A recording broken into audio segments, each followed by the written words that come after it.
What's going on, guys? Welcome to That Wrasslin podcast with your boys, Soulamazin, Benjamin Rivers, and Sheepshifter. Also me, Streetkilln, the host with the mostest.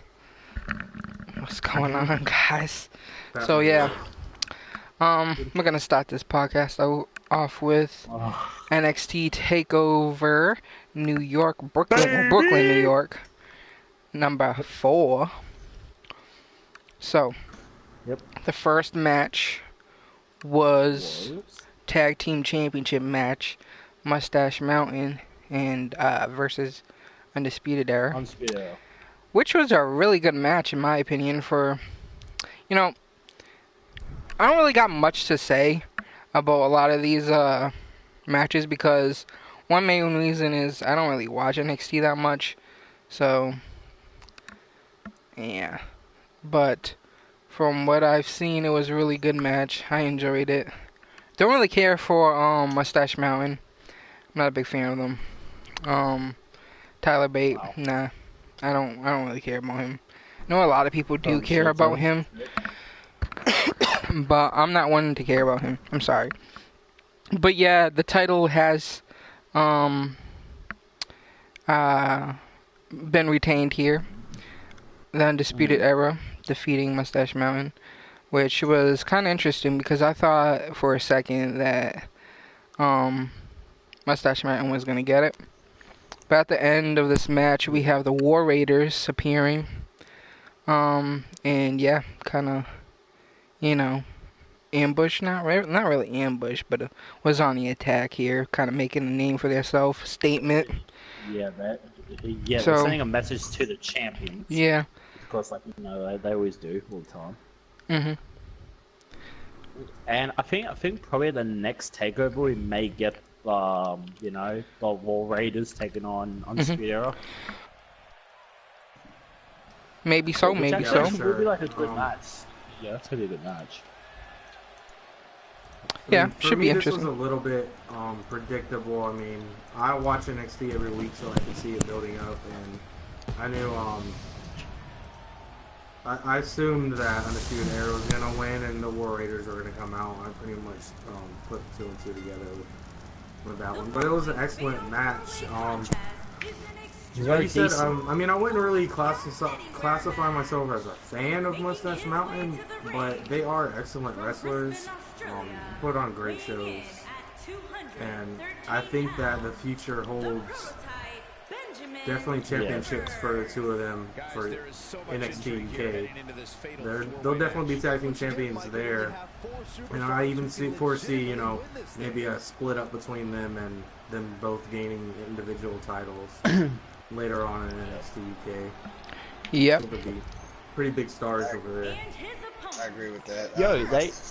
Is definitely going places, and I think that Tyler Bates definitely probably going a lot further than Trent Seven. I think they're going to fall off probably pretty soon, split up. I doubt you get like a heel turn from Tyler Bates, but I mean it's definitely possible. He makes he's a really good technical wrestler, and all those joint manipulation, I think is what they call it. Always looks really, really legit and really painful. It's an interesting style, and it's really different from like American style wrestling. That's really cool. So the other thing is, I'm pretty sure that I called it fairly down the middle that Undisputed Era was going to retain in this situation, but I have a good feeling the War Raiders are going to be the ones to take it from them, but it's probably not going to be Takeover. It'll probably happen on before that. The Takeover won't happen for probably 3 months. So that'd be a long time to have that. They'll probably have the match on the show, one of the shows. Now this match was really good, but I don't think it was as good as the match on the UK tournament or the match on the NXT the week after, where Undisputed Era won it back, where Tyler Bate had to throw in the towel.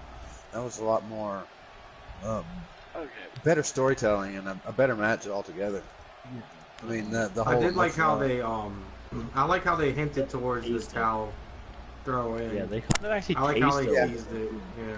Yeah, I thought that was pretty neat. I feel like they should have did the tease the last time and then actually went through with it this time. It would have made that match a lot better, I think, in my opinion. Wow. So, yeah, that's all I had to say about that. What about you, Ben? Anything?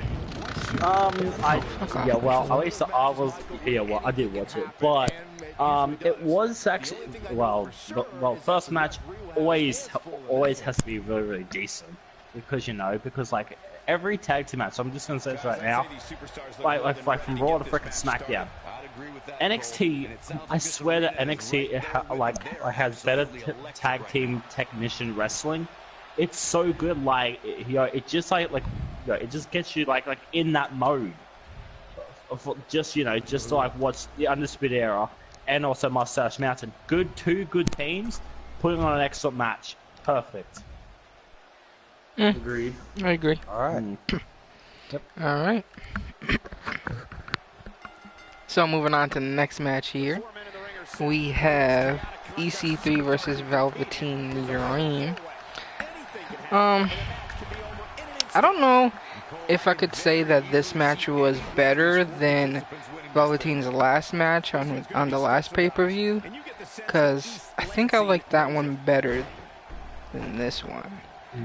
Yeah, I think all of his matches were better than this one. That doesn't make this one a bad match. It was a good match, especially the finish. It was still a good match.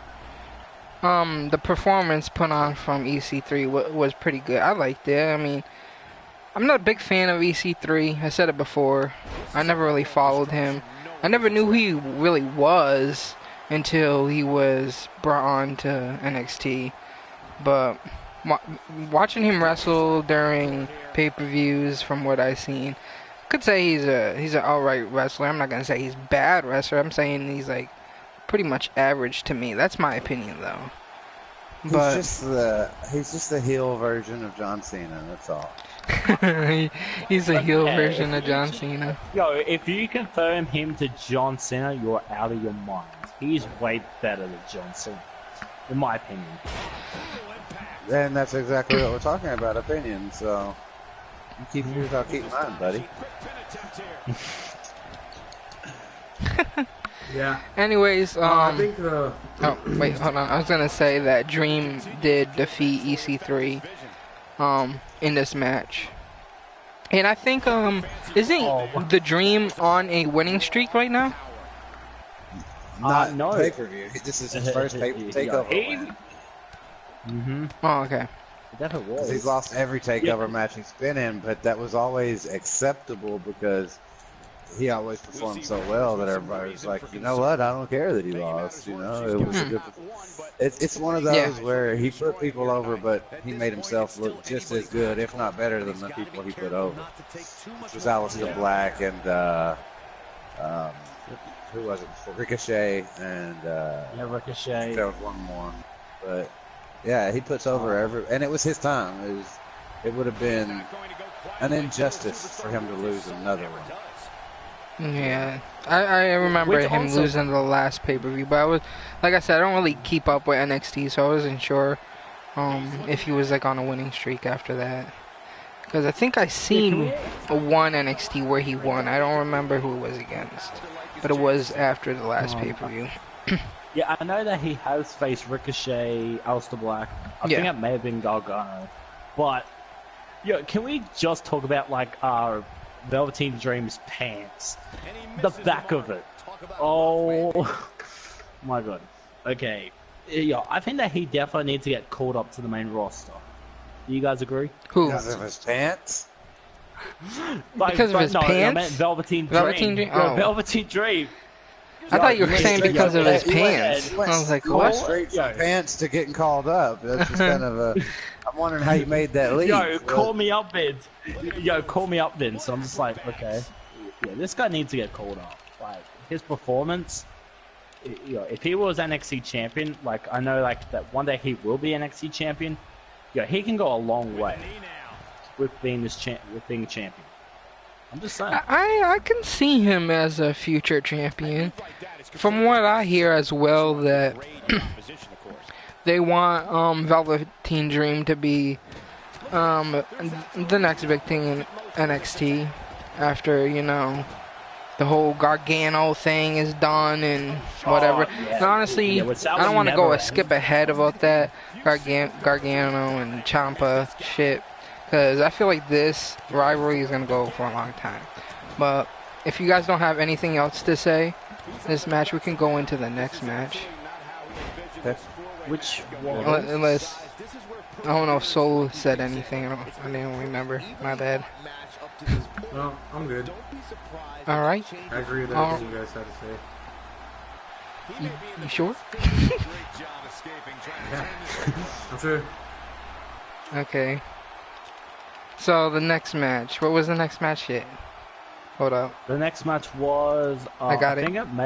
My thing okay, just. maybe wrong. My thing was Wasn't just. Wasn't it Kerry Sane? Yeah. Okay, it was Kerry Sane versus. You know, Shayna Baszler, which the entire like no. The freaking whole. That was not the next match. It was the Adam Cole versus Ricochet, Ben. Oh my god! How did I miss that skipping match? over here? God. Oh, my bad. My bad, guys. Ben over here giving you negative freaking results here and whatnot.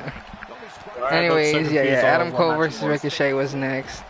I think this was an amazing match. And I gotta, you know why I say it's an amazing match? Because I really love Ricochet and his performance. He does really good.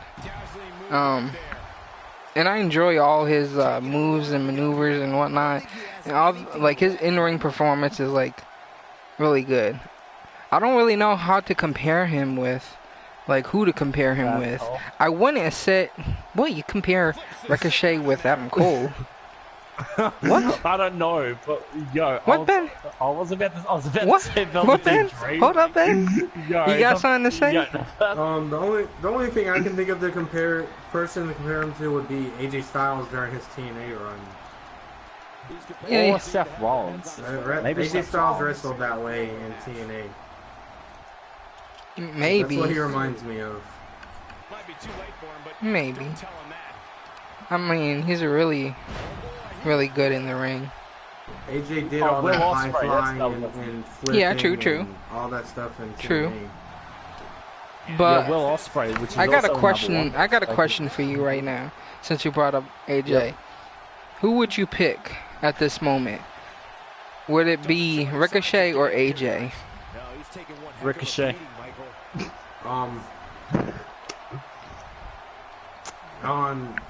If they were on SmackDown? Yeah, if they were on SmackDown, both of them on SmackDown, which one would you have as champion? Ricochet. Regard the whole thing about AJ already being a champion. Let's just say they both went on SmackDown at the same time, and they're making their debut. Who would you prefer? Seem like maybe, well, not after their debut, they put on a couple of matches. Who would you prefer as champion, Ricochet or AJ? That's why right now, at this given time, I would probably go with Ricochet. Just because he's a breath of fresh air and he's performing at a high level. Yeah, you would ask he really me this question, 5 years ago, I would have hands down said AJ Styles. But I think that, despite the age difference, Ricochet's in his prime at a much later age than AJ Styles was when he was in his prime in TNA. So you take prime to prime, I would go with AJ Styles. Yeah, true. I get that. Yeah.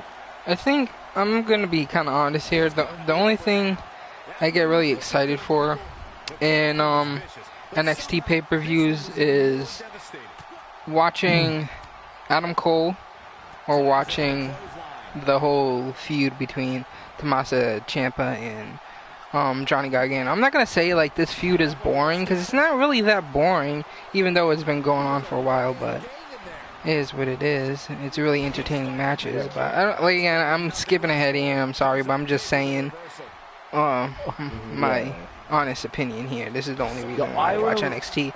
And Okay. Takeover. And Ricochet, yeah.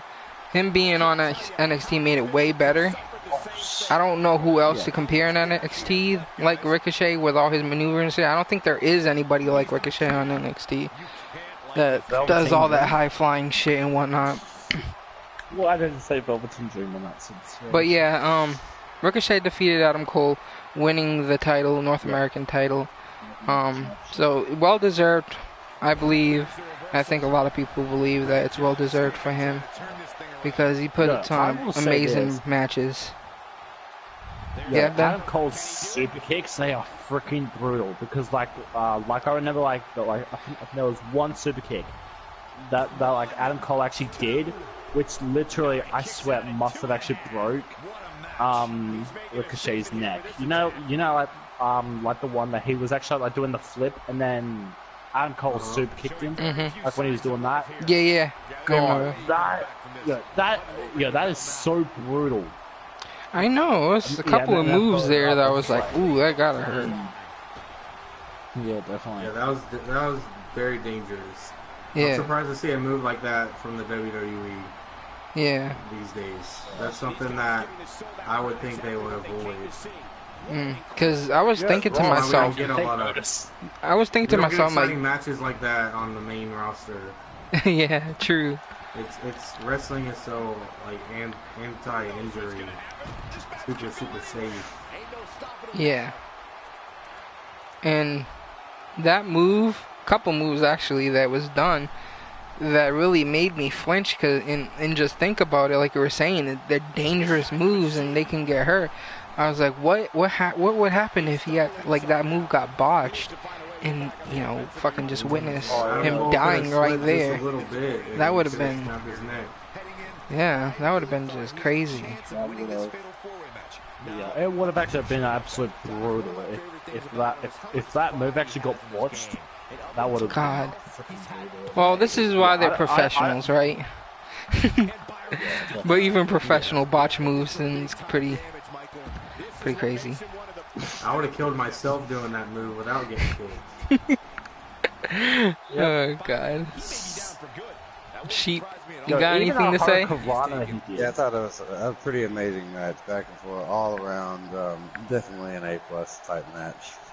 A+ match. I can't wait to see Ricochet against some like even more crazier opponents and stuff like that. Yeah. But who on NXT currently would you say would make the best opponent for Ricochet to defend his title to? I don't even know, honestly. I don't see anybody. Honestly, I would love to see Ricochet facing Rey Mysterio, dude. God, if that would ever happen, that'd be amazing. Yeah, I can't really think of anybody on NXT that could be his next opponent. Maybe Matt Riddle. Matt Riddle. Okay, can we actually like hold on. Let's just keep that for that little bit of the end. Let's get this pay-per-view finished. NXT Women's Championship match. Oh God, Shayna Baszler versus Kairi Sane. Shayna Baszler versus Kairi Sane, which apparently one of the. I'm not a big fan of Shayna Baszler, honestly. So I just want to put that out there. I'm not a big fan of her. I'll leave it at that as well. But other than that, the match was alright. It was a match. I'm not gonna give it any high grading or anything. I mean, it's not like these two superstars are amazing superstars. But yeah, Shayna Baszler defeated. I mean, not my. What I'm talking about. Sane defeated Shayna Baszler to win the title here, which was kind of surprising, but kind of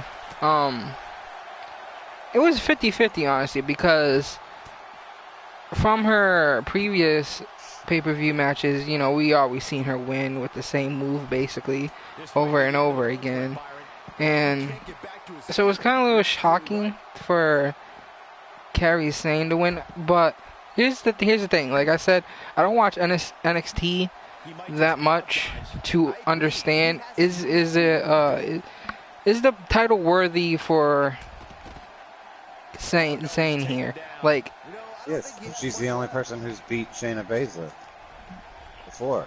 Yeah. She beat Shayna Baszler to win the Mae Young Classic. Okay. Yeah. Sure. See, I don't watch that. I don't watch Mae Young Classics. And I mean, it's actually kind of, you know, with that information, it's surprising that Shayna Baszler was the NXT Women's Champion first.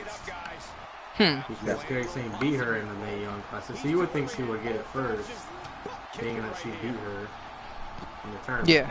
But, So you mean Kairi Sane, right? Yeah, Harrison. Yeah. Yeah. Kairi Sane. That's what you mean. Why do I say it wrong? Huh? Kairi Sane. I don't know, fucking Sami Zayn. She's just another sane person. I have 2 things to say about this match, and I'll make it short. Okay. Alright. One, despite the way I feel about Shayna Baszler, I don't like Shayna Baszler at all in any kind of way. I mean, maybe I would have liked her in MMA. That's a whole different story, though. I don't like her in the WWE at all. So let me just put it out there. But despite that, even if I did like her, I feel like it was time for her to drop the title. She's had it for a good little while. It was about time for her to change. And second, the only reason why I would say that I'm disappointed in this is I feel like it should have been Nikki Cross. I think Nikki Cross should have won it from her, and then Kairi Sane won it from Nikki Cross. I think Nikki Cross deserves her time, and she should have beat Shayna Baszler in their championship match. Nikki Cross definitely deserves to win the title before she leaves. Yeah. I don't know what they're doing. I don't know what the purpose is in keeping her off of SmackDown. That's what I was saying. Win the title. I feel like they're burying her.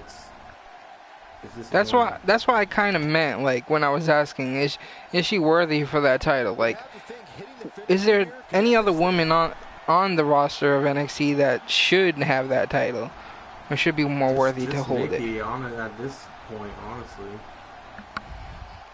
unless they're doing the the good girl Kairi Sane, the pirate, all the kids love her. You know, she beats the big bad Shayna Baszler, and maybe now Nikki Cross is going to take it from her.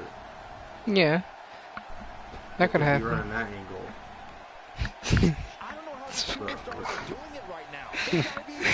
I'm trying not to use the words heel and face. Yeah, because somebody's against that here.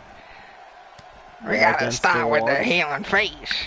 Stop that, man. Stop it. Stop.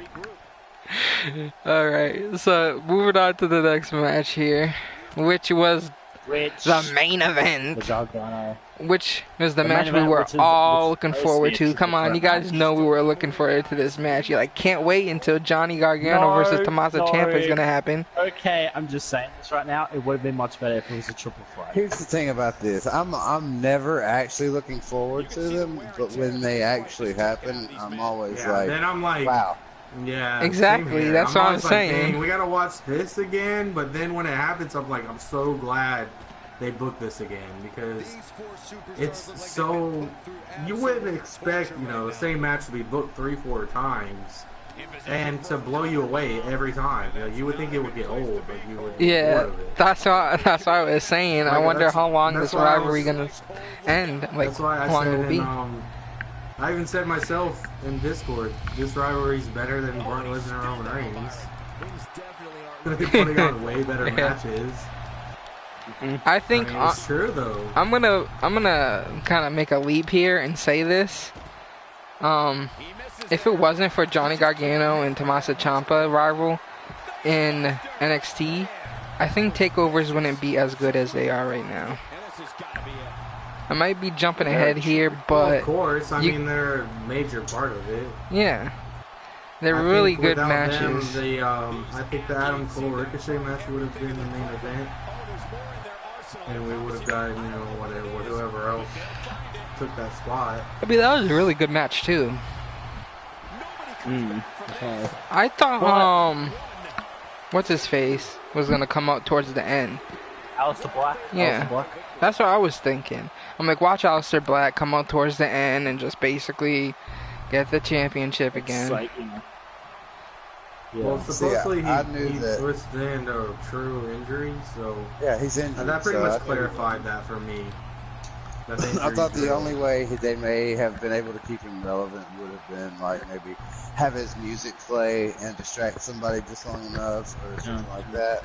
But I didn't think he would actually be there to physically be involved. Yep. So wait, is he injured? Is he injured because of the back, the attack that happened Yeah, he outside, or was on, that no, attack that run happened back outside was a afterwards. plan? Okay, If I you also didn't see will it, if you didn't see it filmed, the attack never happened. Aleister Black went and laid down in the parking lot, and somebody grabbed the camera and said, "Oh, somebody Yeah. knocked out Yeah, Aleister can I- Black." Well, you can Okay. see Okay, that. I will say this right now: the Undisputed Era are not a suspect of the attack.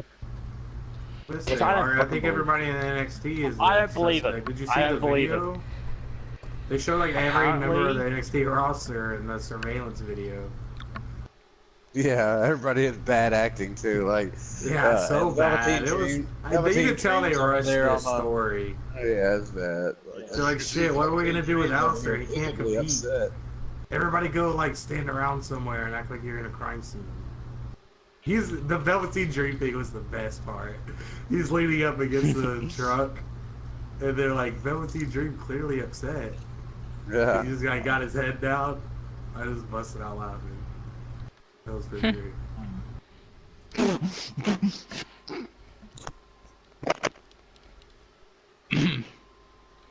So, anything else for NXT you guys want to put in, or are we gonna move on? If we're talking about how good it was overall, it's probably not the best takeover we've seen, but still, almost every match was better than anything that we're gonna see. Like it, by me saying this wasn't the best takeover we've seen, it's still like an A minus. Yeah, I also actually will also like note this. Tommaso Ciampa has actually beat Gargano again, handcuffed.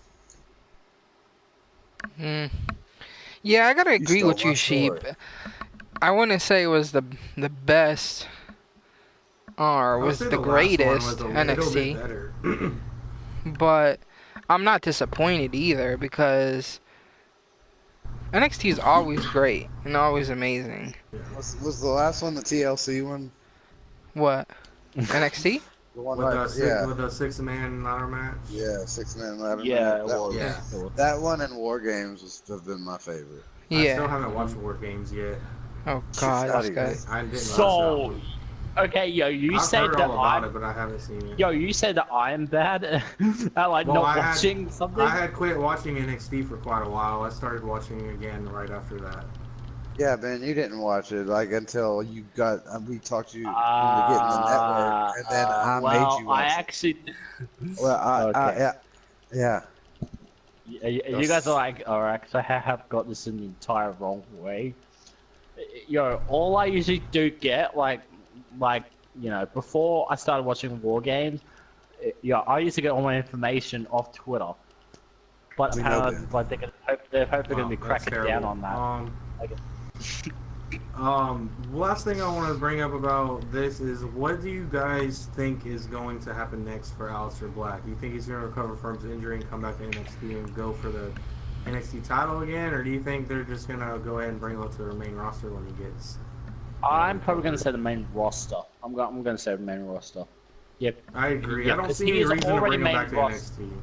Yeah. He already won the title and dropped it, so I don't see a reason to bring him back. I think if they don't capitalize on bringing him to the main roster, it's gonna do more bad than good for him. In my It's gonna opinion. be too late. But, only problem is, But that's one thing we have seen here this year in the WWE, that they have been failing on capitalizing things at the right moment, time and time again. yeah, can I actually, okay, I also will quote on this. You know, if he does go to the main roster, what will his very first rivalry be? That's another good question. I was thinking the same thing earlier about Velveteen Dream. If he does get called up, who is he going to rival with first? It's hard to tell. But I think that's a good thing because Aleister Black's first rival should be Baron Corbin. Really? Okay, yeah. Bullshit. He could. You someone for him to just take out. You take out somebody that's like presented as almost like an upper mid carder, because Baron Corbin's not exactly getting light pushes. He's the Constable and he's in high profile matches all the time. So if I would say facing Finn Balor, yeah, I would say for him to face off against Baron Corbin, and a lot of you might not notice, but Baron Corbin's slowly starting to like come into his own, especially since the Constable role, and like he's even starting to get a bit of a fan base. Did you guys not hear on?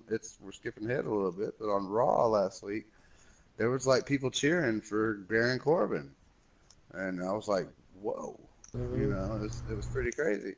So, yeah, I think Baron Corbin or Elias. Elias would be a good feud for Aleister because of the personality juxtaposition. How, you know, he's a big, you know, cocky personality, kind of like Velveteen was. So I think that would be a good dynamic. Okay. Makes sense. Yeah. All right. I'm good with that. Alright, so moving on to Raw. Yeah? Yeah, okay. Alright. So, yeah, we have Ronda Rousey kicking off Raw here for one big reason. Basically want to put her respects out there for Jim the Anvil Neidhart because he passed away. And it's sad, yes, it's very sad. So I just want to also say R.I.P. Rest in peace. Yeah, she R.I.P. the Anvil. Yes. Anybody else? Ben? Sheep? Yeah, definitely. Rest in peace, Jim Neidhart. He was definitely. I saw a couple of his matches when I was younger. I was never really that big into the WWE until after the Attitude Era, so I didn't get to see much of Jim the Anvil Neidhart, but I went back and watched some of the stuff that the networks put out lately, and from everything I see, he's definitely an interesting character. Missed by the rest of the wrestling world. Yeah, I actually used to be like a massive fan of the Hart family. I used to be a massive fan of the Hart Foundation, and then until I heard the recent news, it's like, damn, man. Yo, why is he gone too soon, man? Well, apparently he had a seizure, I think, and he fell and hit his head and busted either his head or face open, and that's how he died. So, it's very unfortunate. He didn't die from having the event, but from the damage that was done. Yeah, I didn't know that. That's kind of rough. Yeah. He had prior damage to his brain, I believe, and it was like a slip and fall incident. He slipped and banged his head. Yeah. And, from what I've heard, he just died instantly. Well, that's yeah. At least there wasn't any suffering or anything like that. Yeah. But yeah, moving on. We have Bliss and Fox coming out interrupting, which I think was kind of rude. I don't know why. I guess I understand why Raw would plan this, because you're over here basically, you know, giving your respects to somebody big like the Anvil, and like all of a sudden you're just gonna get interrupted. I don't know why WWE would want to plan something like that. Why can't they actually kind of wait until it's like over, and as she's like maybe walking out the ring, maybe she's walking out the ring, and then have them come down, but not just like be complete assholes about it. I think she should have came out and said what she needed to say in respects to the Anvil, and then left their ring and moved on to the next segment. I don't think that they should have interfered at all. I mean, that's just, there's no point. Yeah. I mean, are you that desperate to sell Ronda Rousey. a rivalry? Like, I mean, it could have waited. It could have penciled it in for later. You know what I mean? Yeah, it was very disrespectful, in my opinion. It's not like anyone believes in Alexa Bliss versus Ronda Rousey rivalry, anyways. She's just gonna get destroyed by Ronda Rousey, so who gives a shit? I just want to take a moment and say, that towel glued onto the legs there. That's a good touch. Good towel. But yeah. So Bliss, Alexa Fox comes out. Alicia Fox, my bad. Not Alexa Fox. What the fuck? Alexa Fox, that's her team name. Yeah, Alexa Fox is their team name. They come out. Constable Baron Corbin comes out and kind of gives Bliss her own personal security.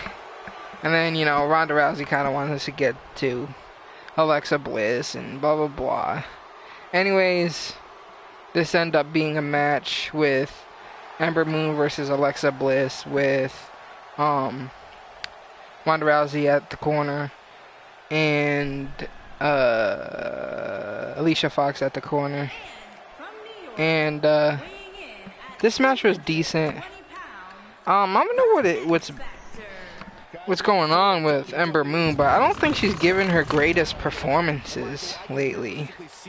Like, her performance in the WWE has been up and down on the main roster, and it's kind of sad because when she was in, Who are you talking about here? Ember Moon. Ember Moon.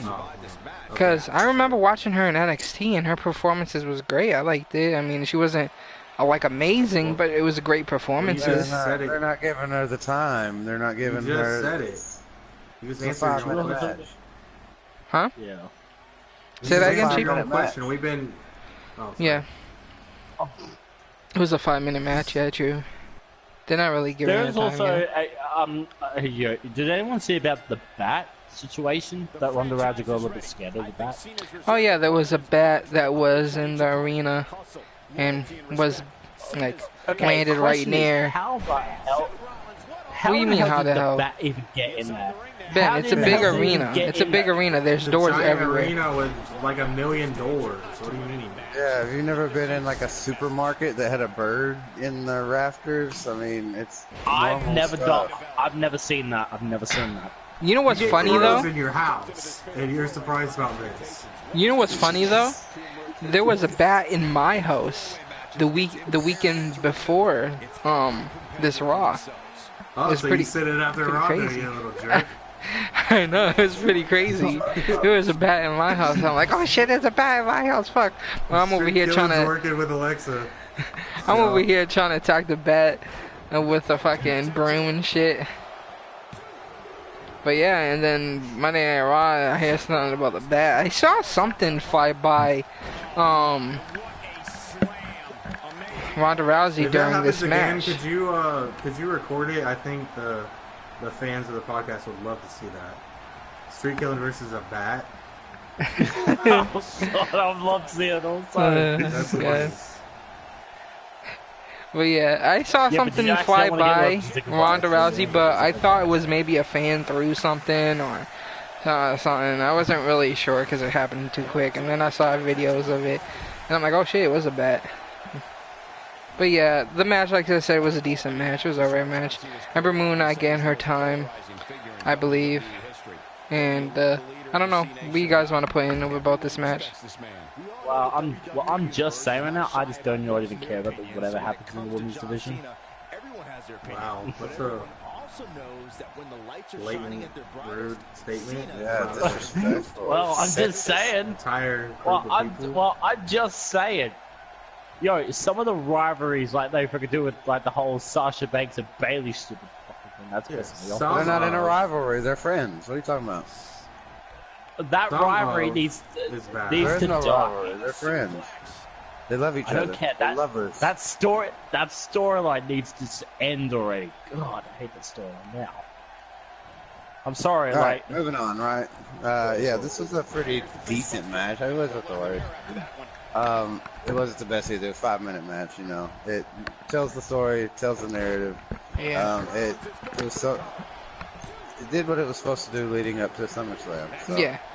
Most of the matches, I should say, in the past couple of weeks were matches to lead up to SummerSlam or just squash matches in general. But, yeah, I agree. Anything else about this match, or we should move on to another boring match, in my opinion? To move on. What? I'm okay. I'm being a little bit dramatic here. Anyways, Tyler Breeze versus Constable Corbin. It was a match, but I don't know. I've seen better matches. That's all I'm saying from both of these guys. So I don't know. I don't have much to say. That end of days was pretty brutal. It was a pretty good end of days. Yeah. I think he went around like it five. Was on a guy he did half like his five, weight. I know. He did like 5 circles with it. him. Like, of course he did. It looked like a special move from Street Fighter. No, it was pretty good. Other than that, you know, there wasn't really much to speak of here. But I mean, it did give Baron Corbin I did like how they pointed out that it was like a Finn Balor sized person.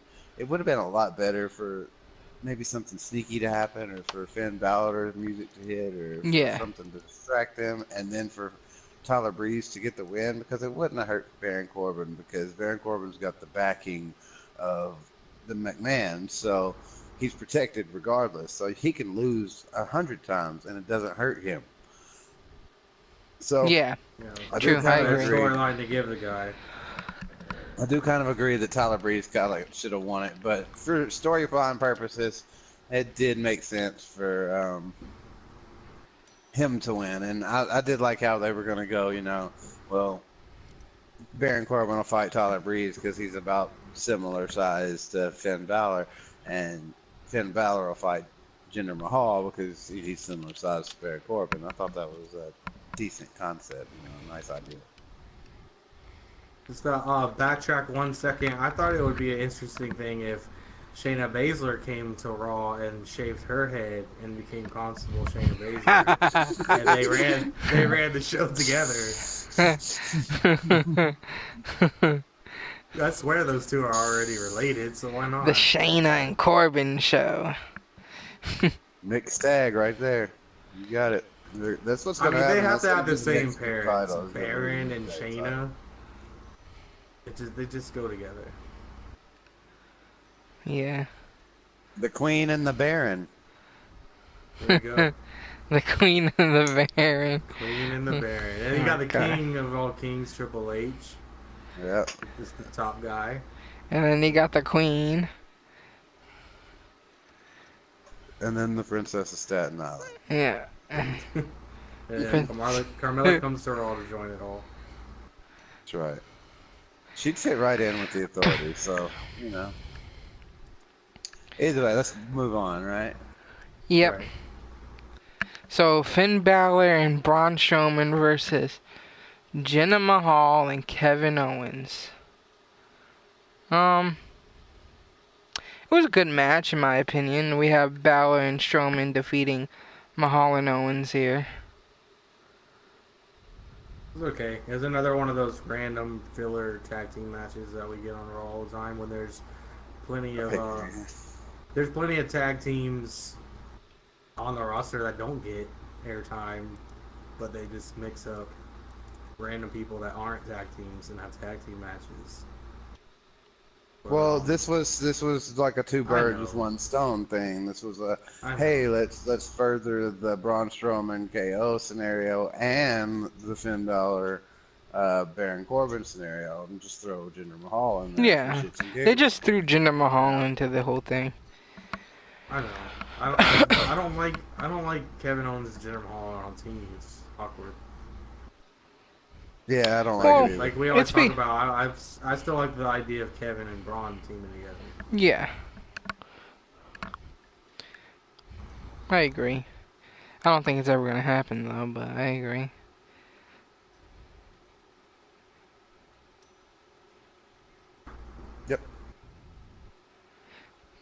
Anything, Ben, for you about this match? Skip. Okay. Skip. Yeah. Okay. This is a Uno. Jeez. Just Moving on saying. to something else here. Yeah. Bobby Lashley versus Ricky Roberts. Who's Ricky I'm Roberts? just saying this stupid. Okay, the person I can like doing the guitar thing. Okay, why? What was the purpose of this? No. I've been What looking is forward to the even- podcast just to hear Sheep's thoughts on this. What are my Chief, thoughts? What are you gonna say Take on it this? away, What are you gonna Chief. say on this? Because I want What are to you see. gonna say I on want to see this? if you agree with me or not. I thought this This- was garbage. I know it's.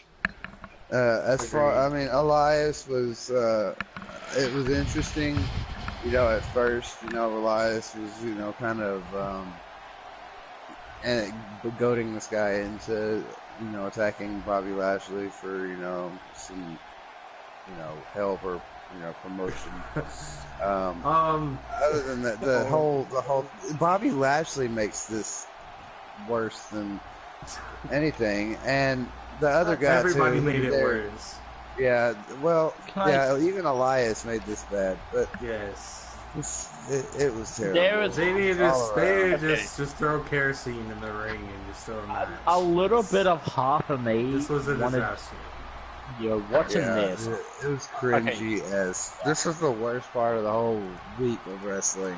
Yeah. And I hate to say that because Elias is amazing at promos. He's great in the ring. Yep. Bobby Lashley's great in the ring. Not so great at promo, but that's fine. But they shouldn't make him to where he's coming out and being like presented as a smiling, goofy ass face every fucking week.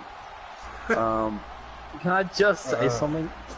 This hold is the worst thing that like WWE has ever fucking booked. I'm sorry, but this is my stupid opinion right now on this. Whoever wrote this segment needs to be fired. I'm trying to find out the I'm sorry. purpose to this whole thing about this I don't know. Ricky Roberts thing. I mean, is it just to plug in Elias and his supposed, Right. you know, whole They could have just had concert they and could have album? just had Elias come out and play a song like usual. Bobby Lashley come out and say something, and Elias. It was just supposed to be a comedic promo. It's supposed to be funny. Yeah. They're trying to just come up with different ideas for Elias' Yeah. promos. You know, Well- they had the TV production crew last time with filming a documentary, and they're just trying to switch it up and do different stuff. But this made me Maybe feel like they're trying to make it Elias' seem like whole shit. they make it try to seem like Elias is such a big deal in the music industry, and like he has this like supposed Well, yeah, that's the fan. whole point. But this one made me feel like his whole shtick is just getting old now. And even the week before, with filming a documentary, it wasn't that great either. It was just it feels like it's kind of declining. It's getting worse and worse. And this is one of the examples of when I say that WWE doesn't capitalize on something right away. I think if Elias should have maybe won a title a couple weeks ago, or at least competed for one. You know? I agree. I think that the whole thing is starting to get dull, and once it gets dull and people don't find it entertaining anymore, then they're gonna find something new for Elias to do, and he's not gonna be a trending topic on Twitter anymore. He's not gonna be, people aren't gonna be like cheering for him when his music hits anymore. Like, you know what I mean? Like, things are gonna change, and that is gonna depict him getting a shot at a title. It's gonna jeopardize where his career goes. I feel like they didn't pull the plug. It's the same thing that happened with Rusev. They should have pulled the plug on Rusev a lot quicker than they did with the Rusev Day and let him have a little title reign. I mean, they need to capitalize on these moments. When somebody's hot, they're hot, and that with this day and age, just like we talked about before, like a few months ago, superstars are coming and going much faster than they used to. I mean, they love you 1 second, hate you the next these days. You're in and out fast. So I feel like these superstars need to capitalize on their moments real quick, because the WWE Universe, if you're not trending on Twitter and the majority of the fan base doesn't feel like you're entertaining, then everyone's like, oh yeah, you're right. Oh, and like quick fire, nobody cares about you anymore. It's just the way it is with social media. It's much faster to be hot or cold than the WWE. I agree. It's just, I totally agree. And it pains me to say, because I love Elias.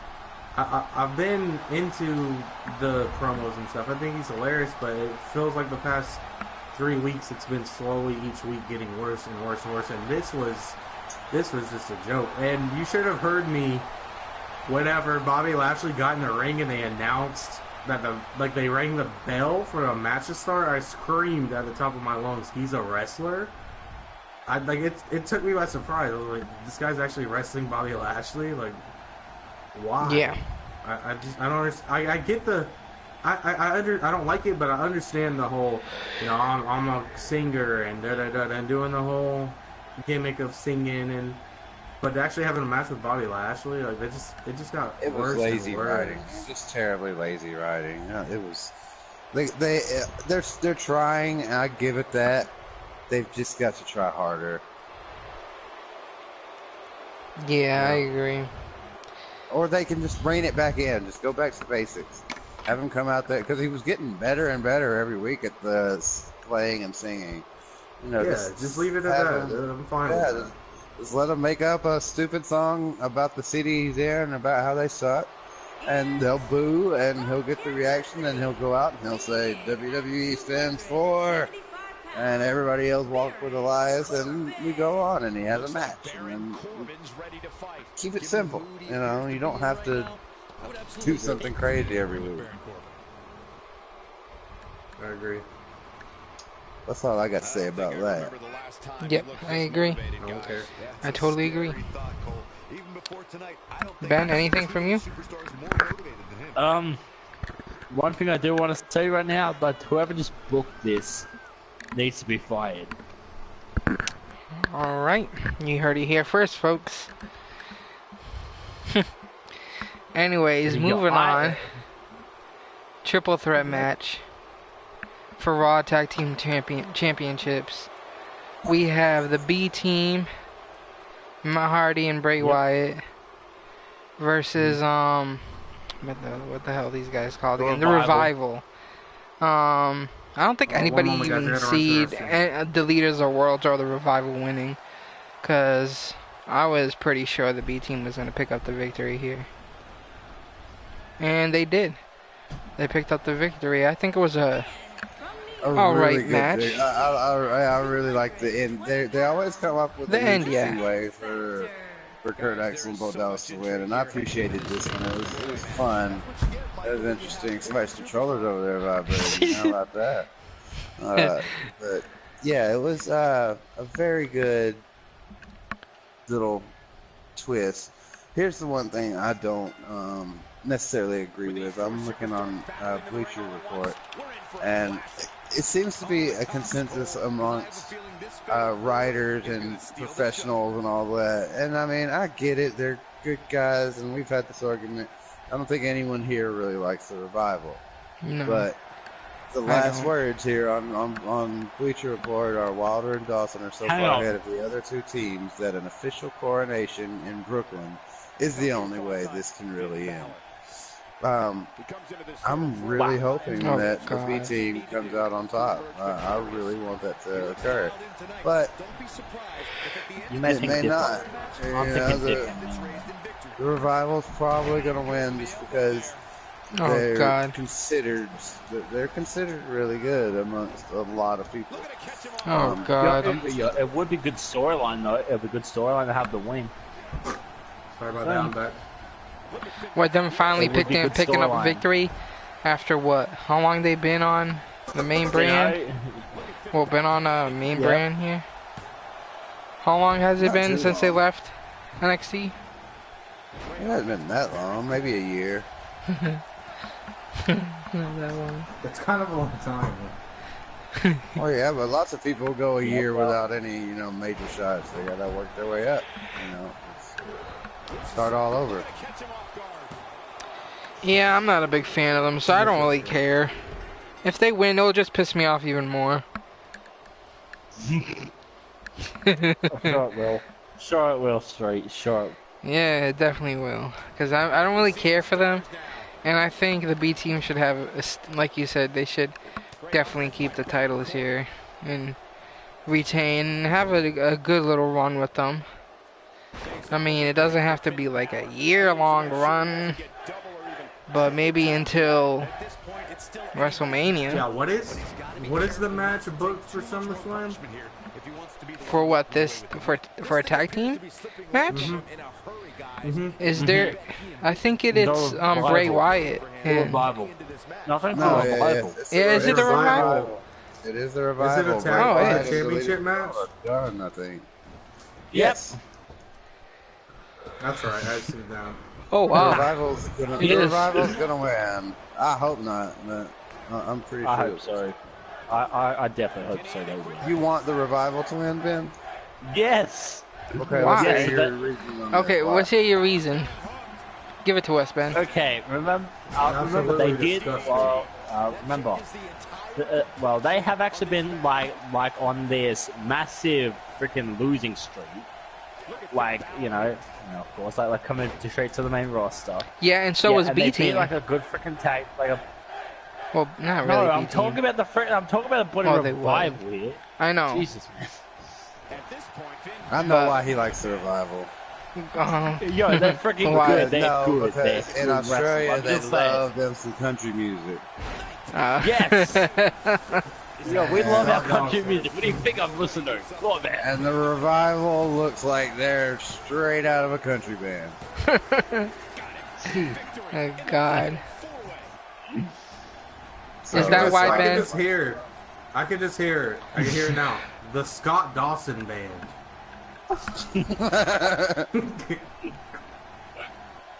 It's got a ring to it. It does, yeah. That's right. Well, you guys remember what I said about the revival before? About they look like two boys whose moms made them play together. Yeah. Oh God. We've had many discussions about the revival over the course of this podcast, so I think most of our viewers and fans already know how we feel about the revival. So They should start another Shield with Baron Corbin in the revival. Oh God. Jeez. No. No. Yo, Why not? I Maybe would have the heel actually version of the Shield. make it happen. Book it, and then they have Shayna Baszler. Yo, make the first freaking like woman. what? It could be the Okay, Shield make the revival. freaking B team. I'm The part of Shield- freaking the Revival of Baron the Shield. Corbin. Revival of the That's Shield. That's great. Revival of the Shield. Alright, so moving Right. on to the next match here. was it a promo? I don't know if it was a promo or some shit. Promo. Wait, what am I talking about? It was, it's not really a match, it's a segment.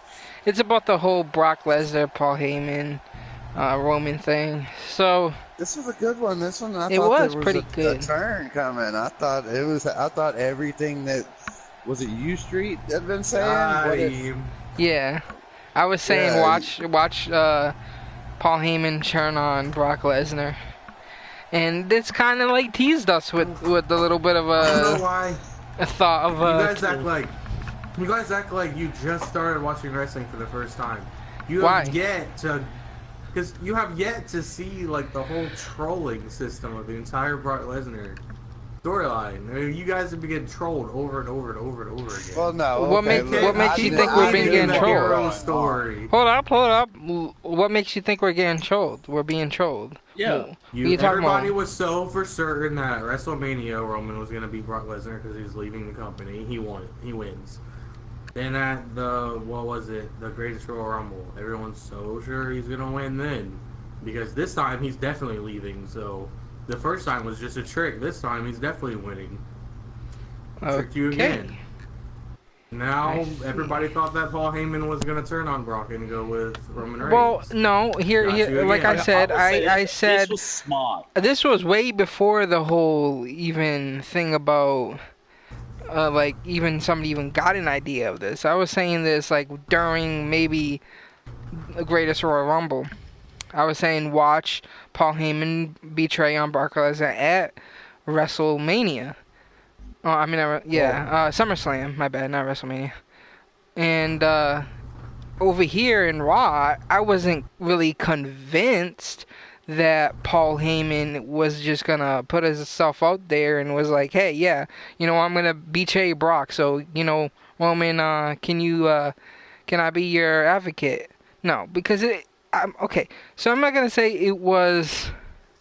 It was obvious that it wasn't gonna happen. Cause for one, I don't think Paul Heyman, if he was gonna do it, he would do it so publicly like that. Especially knowing that Brock Lesnar is there. I mean, I see Paul Heyman being more sneaky with something like that.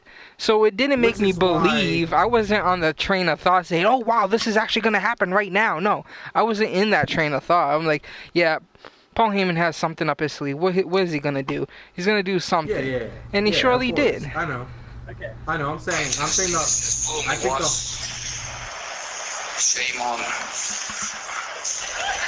Yeah, is it just me, or do I think that like that Paul Heyman and Brock Lesnar fooled the WWE universe?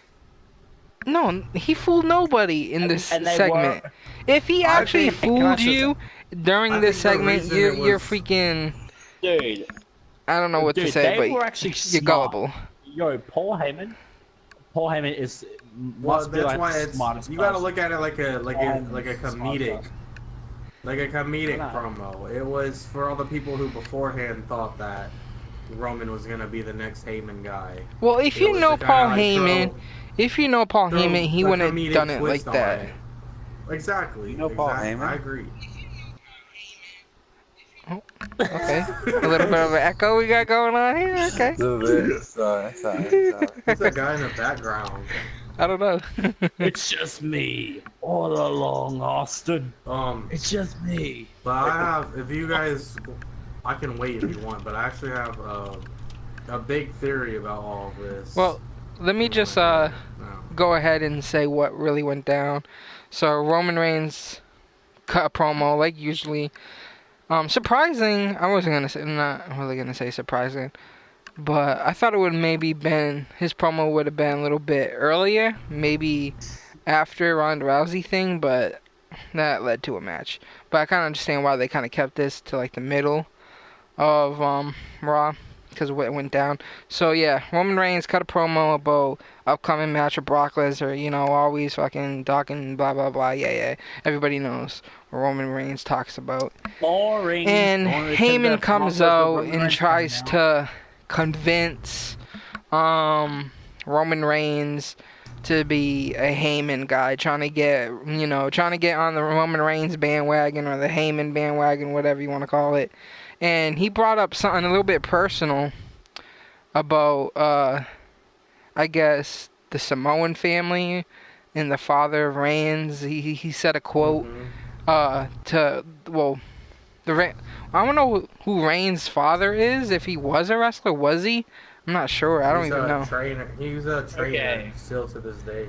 Oh, okay. He trained Ronda Rousey, actually. Okay, one thing I'm gonna say this right now to you. No wonder Roman's so bad. What? Yo, okay, does this not remind me of like, hang on. I'm actually gonna just put something, because I remember like, I think it was like their WrestleMania 31-ish. Like I think like they did with like the whole Roman, Brock, and Paul Heyman. Like you know, of course, Paul Heyman bringing up Roman Reigns' family with this. But I just think like that this has happened before. And maybe if you think Roman Reigns is gonna fall, like, you know, get like aggravated because of what Paul Heyman said, it's just that, oh god, no, I'm just like done with this whole stupid rivalry. Hold on. So let me finish. All I know is Paul Heyman sprayed him with pepper spray. And Yeah. That can cause some. That can cause some real. I was gonna get to that. I was gonna say which was that. actually a good what I want to know is, I want to know. know one thing. What kind of penalty is he gonna face? What kind of penalty? Nothing. What kind of penalty is he gonna face? I'd like to point out that it wasn't necessarily pepper spray. It was an unknown substance. Yeah, it's unknown substance. Bro, We're not gonna say that. No, it could have been Brock's. Stick to the script. This is Brock's stick to the steroid-laced piss. That probably like. It's even more dangerous. Exactly. I'm telling you, it could have been like Lesnar piss. You know? Lesnar piss. But yeah, that was a little bit ahead of the thing. Anyways, before even all that happened, Heyman said something in Samoan that the father of Reigns said to his sons, and I don't know what it was. I couldn't really understand because I don't speak Samoan. Dad was one he said what it was. Taking name the Wild Samoans. Oh. That's what Random Nation Sam just said in the chat. But yeah, and then he handed over a paper. What was the paper about? I don't even know because he hasn't even told me. So you know Heyman personally, huh? You're the next Heyman guy. No. Maybe not, because I actually am now using Brock Lesnar. Don't worry. Sorry. You're using Brock Lesnar? Okay. Yes, I am using Brock like Lesnar right now.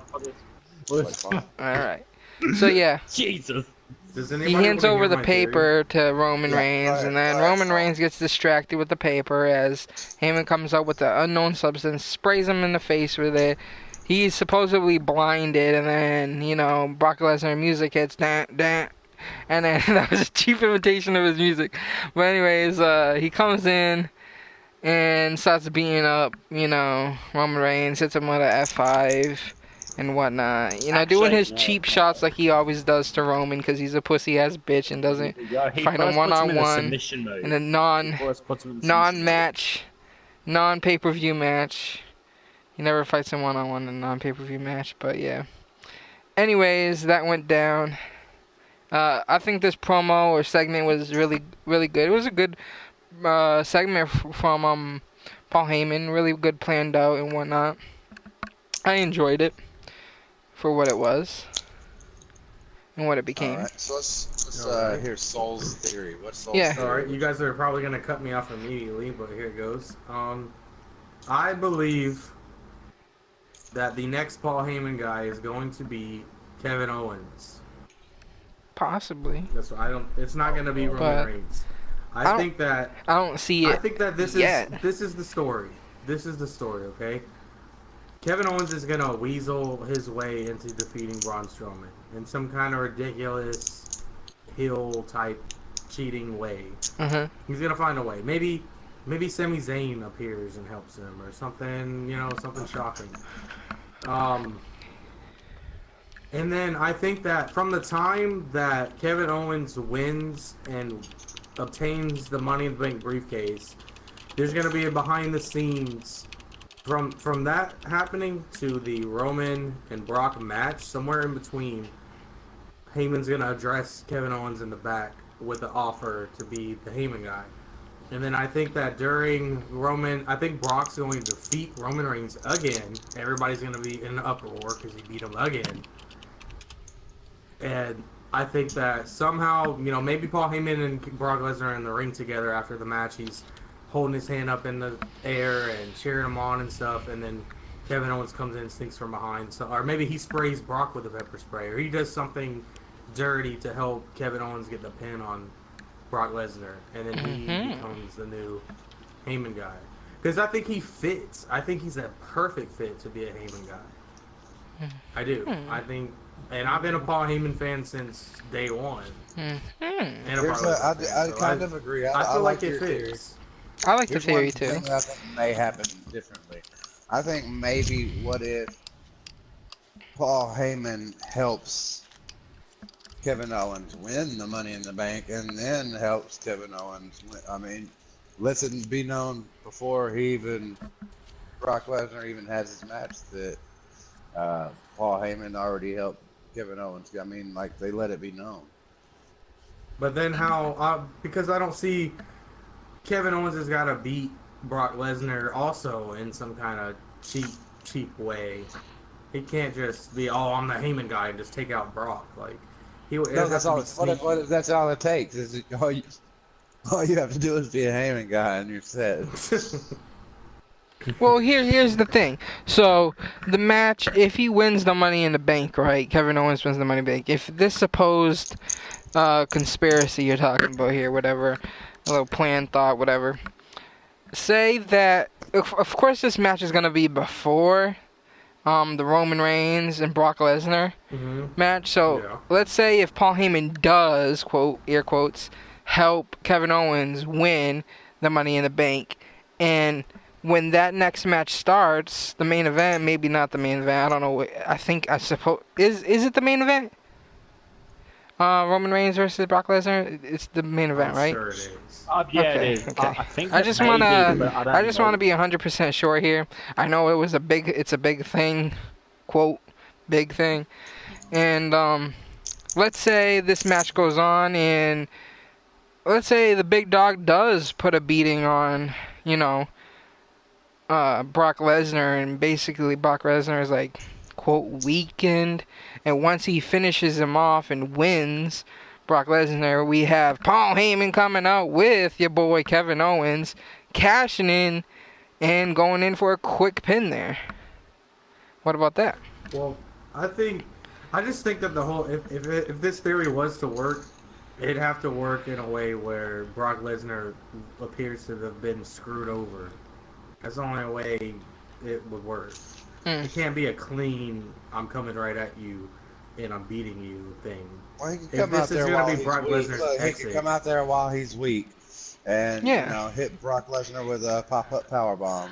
Yeah. And then, Paul Heyman like, no, again. Something like that. So that it's, Paul Heyman who orchestrates the whole thing. Like, Kevin Owens was just going to go for the pin and it wouldn't be enough because Brock Lesnar would kick out. So Paul Heyman's like, no, you got to do it again or even 3 times or something like that. And then he finally pins Brock Lesnar. I think that would be great storytelling right there. I just don't. I don't see them letting Brock Lesnar get beat up like that. You guys are actually forgetting about one specific person that also if the match could with have Roman Reigns went long enough or was brutal enough. Okay. Yeah. Hang on. Stop my mic up. I have my mic on right now. Yes, you have your mic on. Okay. Yo, is it just me or am I thinking that that this is gonna happen? Braun Strowman is gonna beat Kevin Owens. Yes, it's you. Yo, if Braun beats Kevin Owens and then Brock Lesnar beats Roman Reigns, which we already knew that is gonna freaking happen, of course. But imagine seeing Braun Strowman just pinning Brock Lesnar, like coming out, pinning Brock Lesnar, winning the title, and finally getting that Universal Championship. I don't see that happening because it's just too obvious. It's way too obvious. I do. Okay. I can't wait until SummerSlam because I really want to know what's going to happen. All I'm saying is that they better not disappoint me in SummerSlam. Okay. If they disappoint me, I'm just going to be really, really pissed because there's a lot of things that can go down in SummerSlam. Yeah. If you think about it. Like, not just for the whole Brock Lesnar match, but just for a lot of matches in general. I mean, Dean Ambrose can go heel on Seth Rollins, and if they don't do that, then it's kind of be disappointing. Not like I really want that to happen, but it'd be really interesting and shocking to know that they would do something like that. And there's a lot of things that could go down. Macho Man with Renee. Okay. I also will say this. So as I am going to go straight back to the freaking Braun Strowman, Kevin Owens thing. Okay, so say for example, if Kevin Owens does beat Braun Strowman, then what was even the point of giving Braun Strowman winning that Money in the Bank briefcase? What was even the point of it? For this to happen, if it's gonna freaking lose. It's a storyline. It's storyline, yeah. Yeah, I know. Yeah, I know. But they may have known whenever they penciled in Braun to win it that he was gonna lose it to Kevin Owens eventually. It's all okay. planned Yeah, ahead. I know that we have like already seen a Kevin Owens, you know, title reign, which is freaking amazing. Yeah. But I really want to see like what Braun is like would do if he was Universal Champion. That's all I want to see. It's just see what Braun would do. He would well, here's the thing. I think if it would be a Braun little is bit Universal disappointing, Champion, honestly. it's because they're going to make him the exact same thing that they tried to make. They're going to try to make him a replacement Brock. Okay, yeah, and he's never going to he's going to beat everybody that he comes across, even though it's not going to be quite as believable because Roman Reigns already beat him like 3 times. Yeah, and okay, and I also will say this right now. Yeah, and you know who the first person that will get a freaking rematch if Roman loses to Brock Lesnar. Yep, Roman Reigns will get the freaking first opportunity, as he always does all the time. I don't know. Yeah. I don't know. Yeah. We're just gonna have to I think wait. we can move on. Let's move on. Podcast. I don't want to see that happening, but if it's Anyways, gonna happen, I'm not watching it. The next match is a tag team match here. We have Bobby Roode and Titus Worldwide versus the Authors of Pain and Mojo Rawley, which is kind of an awkward pairing, honestly. Kind of. This is awkward pairing. I think that they just did this just to fit in some of these, like, I don't know, like, I understand the whole Mojo Rawley thing and Bobby Roode, and I think it's just to fit in with story, but they try to they didn't want to have another one-on-one match, Mojo Rawley, because it would make the show longer, so they just threw this in here. This match was it was a match. I mean, it wasn't great. Overall, I just want to say Raw was pretty bad this week, and I understand because it is the week before SummerSlam, but they could have made it a little bit more entertaining than what it was, because SmackDown was better than Raw. And It always is. yeah, well, yeah, it's always been, because Raw, like I said, Raw has been pretty bad lately. But they need to step up their game for real, though. Maybe after SummerSlam we'll see something new and something fresh and better, and who knows. But yeah, tag team match was what it was. Yeah, but Leave it at to that. add to that thought, not to ignore everything in the past, but tell me, is it not more entertaining when Brock Lesnar and Paul Heyman are on the show? When Brock's actually being involved in promos, it gives the show a lot more credibility. It's Not actually the week entertaining. where he was supposed to be reading a magazine in the back and not caring about that. I didn't care. But Yeah, that that was was hilarious because it went along with everything that all the emotions that people have been feeling prior to. You know, everybody's Yeah, constantly talking about how he doesn't care and he doesn't show up, and now he's there and he just kick back, read a magazine. Yeah. Like, it's, I'm just talking about how bad it was. Yeah. Like how bad the acting was, Yeah. how bad the whole thing was. Like he couldn't even act like he was it's reading Brock a magazine. Lesnar. No, Yeah. but still. I've been a great actor. We're talking about the guy that has a semi-gay voice with a lisp here.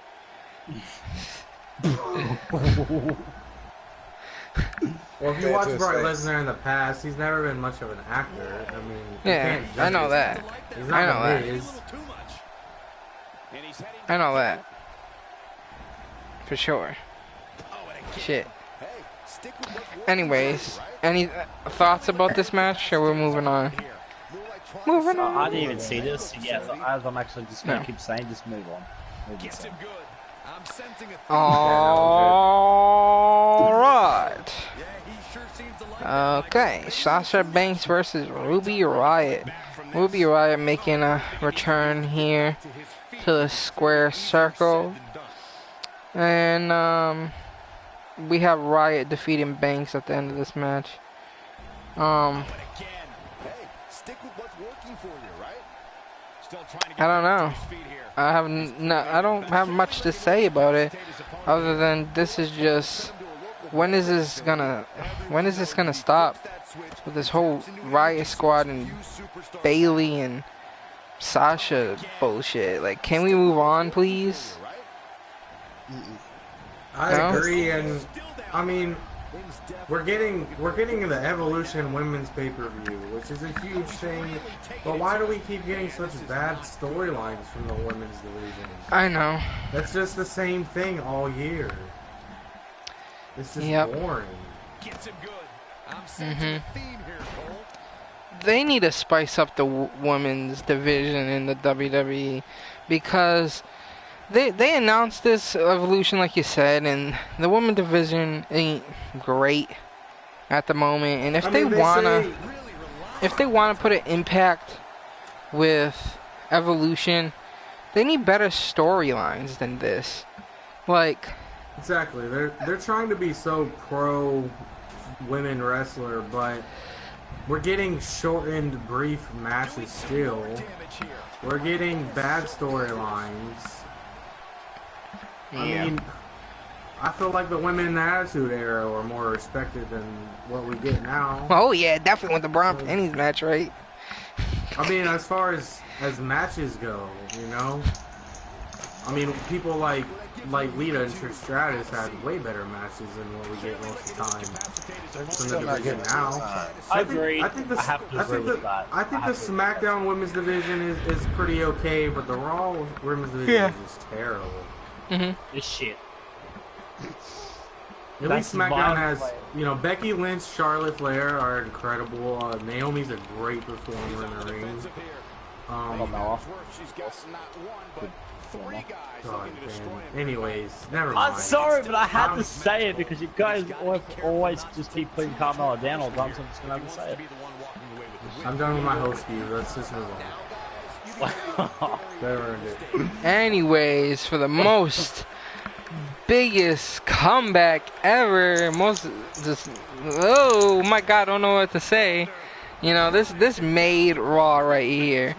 Although Raw was still pretty shit, but they did good here, I guess, because maybe they realized that Raw has been really shit for the past couple of weeks, and they kind of just want to, you know, surprise people here and uplift people. But we have the returning of Dean Ambrose. Yeah, don't ruin it, Street. What do you mean, don't ruin it? God damn, it's been a week already. Yo, talk about it, you know, by piece of it. If I talk about piece by piece, we're gonna have you interrupt. Yeah, Dean Ambrose coming in. We've been talking about Dean Ambrose like this entire show. Jeez. Okay. Yeah. He didn't say anything when he said if Dean turned heel on Seth at SummerSlam. He didn't say anything. Yeah. But you want me to go piece by piece? Alright, so we have contract signing going on here that was set up between Seth Rollins and your boy, Dolph Ziggler. Anyways, Dolph Ziggler comes out with your boy, Drew McIntyre, and we're expecting, where is Seth Rollins? Seth Rollins hasn't showed up all night. Is he gonna come by? Is he gonna do the contract? What's gonna go on? He has troubles with the traveling. Oh my god. Anyways, Seth Rollins comes out, and then he speaks about the traveling issues, but it wasn't his traveling issues. He had Dean Ambrose. There you go. Amazing. Is it bad that I was honestly expecting Roman Reigns to come out and be all like, Seth Rollins ain't here, but I am. I'll sign the contract for him. Like, I was waiting for it because I thought maybe he legit wasn't gonna show up. Okay. Guess who's not here? Also Seth Rollins. About, Roman Reigns how is here. Renee Young was like so quiet when Dean Ambrose returned. Huh? Yo. Say that again, man? Yo, I swear that she was. Yo, she was like so quiet, like when Dean Ambrose's music played.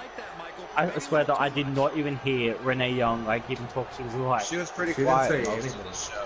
Where did Renee Young even go? Yeah, she was pretty quiet most of the show. I mean, I'm not gonna say maybe she's not. She's not really a commentator though. That's the thing. She's what is like her? She's an interviewer. They gave most of the talking to the other guys to let them. And she's commentated NXT before. And she does really good but she's not like a commentator. That's not her title. Well, you always have that one commentator that don't really say much. Like when Coach is there, he doesn't talk that much. He talks more than what she did, but he talks the least out of the three. What do you want her to say though, Ben? SmackDown, you want to say, "Oh my God, it's Dean Ambrose! Oh my God! Oh my God, my hubby is back!" He's gonna be here. Like, what do you want her to say? You want her to say, Ben? Come on. I don't know. Don't ask me. Street. Anyways, it would have actually. Here's the thing. I think most of the people already knew that Dean Ambrose was gonna come out because how they mentioned the whole travel issues and whatnot, and they probably were speculating, oh, maybe he's getting Dean Ambrose, quote unquote, getting Dean Ambrose. And he's gonna make a return to society. But yeah, I just want to put this out here. I think they should have.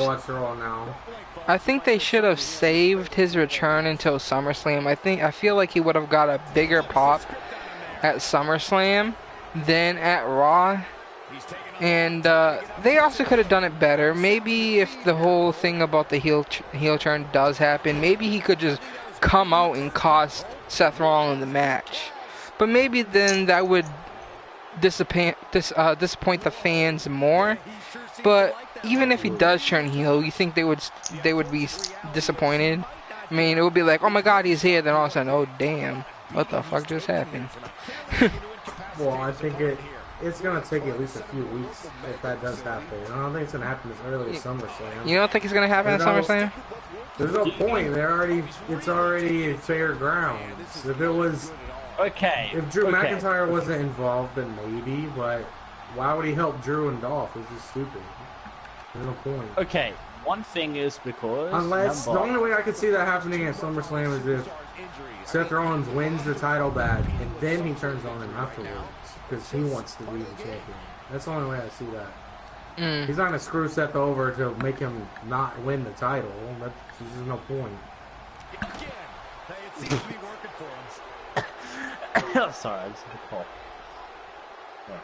Well, wasn't Dean Ambrose the dude that still wasn't highly sure if he would go back to the Shield? Because you remember when, before the whole reunion of the Shield happened, Roman Reigns was like all cool with Seth Rollins, and he was Roman Reigns was talking to Dean Ambrose and whatnot about the Shield reunion, and he goes, I know you're still friends with him, but I'm still not sure. He still wasn't sure about Seth Rollins, so I still have that thought in my head. I still have that thought in my head that maybe like Dean Ambrose is still not 100% on the boat with Seth Rollins. Maybe he still doesn't forgive him about what happened. You know what I'm saying? I'm just speculating that. And, Dean Ambrose seems like the kind of guy that does hold grudges against people. Just the way, his gimmick is and whatnot. And he's that guy that would release all that anger out and be the lunatic fringe because of, shit like that. So, I don't know. Anything you guys got to say about this Dean Ambrose return and whatnot? Nope. Yeah, I'll say this right now. He looked freaking jacked. Ben, you said no, but you're talking over Sheep. Go on, Sheep. Sorry. I thought that they would save it for SummerSlam. Yeah. But same. They went ahead and did it here. It kind of, if there was any way they were going to save Raw, they needed to do something. They really did. Because, this Raw was one of the worst I remember in a while. Yep. I agree. This definitely saved an otherwise horrible show. I can't recall anything. This doo-doo sheep. The only good thing about this show was the B team match. That was it. Yeah. Okay. The reason why I kind of actually think like the reason why Dean Ambrose came back was because remember Renee Young was on commentary, and since Renee Young was on commentary, I feel like that's like why they decided to bring back Dean Ambrose on Raw. Yeah, Ben, you're not exactly right. That's why. Yeah. They did it for Renee Young. Yes, that's what they might have did. Yes, it was a total shock to her. But I will say this, yo, he has got freaking jack. I swear that he must be like, must be training at the gym all the freaking time. Yep. Okay, yo, everyone just went silent when I just said that. Okay. Yeah, moving on to SmackDown here, folks. We have, well, it was a little bit of a promo here with Carmella and Becky Lynch and Charlotte. Basically, Carmella taunting, the relationship between Becky Lynch and Charlotte, and Becky Lynch, kind of admitting it's frustrating that Charlotte's going to be in the match and whatnot, because she was, ready for a one-on-one match with Carmella, and now Charlotte's in the match, so yeah, she just wanted to throw that out there. And we have Paige coming in to announce a tag team match with Charlotte Flair and Becky Lynch against Rose and DeVille. And this match did end with Charlotte and Lynch defeating Rose and DeVille by the Disarmor. Submission. Yep, submission by your girl, Becky Lynch. The tag match was alright. I wouldn't say it was better than the last tag match that Becky Lynch and Charlotte had last week. But it was a good match.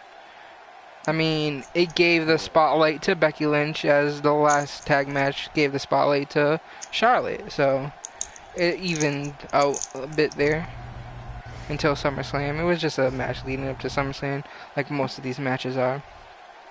Anything about this you guys have to say? Just think of this match at the moment. Go on, Ben. I don't have just it. Actually, okay, well, actually, just like thinking of this match right now, I will say this. I think it may have been last week. When oh wait, no, it wasn't last week. It was the week before when Charlotte was faced Carmella. Yeah, I could see like something. Yeah, I know this is not going to happen at SummerSlam. I know because you guys would say, "Oh no, it's not going to happen," but I could see a potential Becky Lynch heel turn, like turning on Charlotte. You said that last weekend. Yeah, but I'm just saying. Saying it again. I'm actually seeing it. I am saying this is that time. It's doubling down. Again. All right. So Ben's sure that a heel turn is gonna happen from Lynch. Mm-hmm. You guys see a heel turn happening as well, or no? Yeah, Well, I'm the one that said that originally. Charlotte's gonna pin. Oh, hey, did you? Charlotte's gonna pin Carmella, because she deserves the respect to pin Carmella back and not let it go down in history that Carmella defeated Charlotte. And then Becky's gonna be frustrated that Charlotte took her moment from her, and it was supposed to be her time. And out of frustration, she's just gonna attack Charlotte. All right, my bad. A rivalry between them two. My bad. Here first, folks. I think Becky will eventually win the title from Charlotte. All right, you heard it here, folks. Next we have the Bludgeon Brothers versus the Triple Threat facing another three-man tag team. Yep, and another jobber tag team match. Great. No one really cares about. Move on. I don't know, man. I mean, I guess But these ones have a yeah. name that we remember.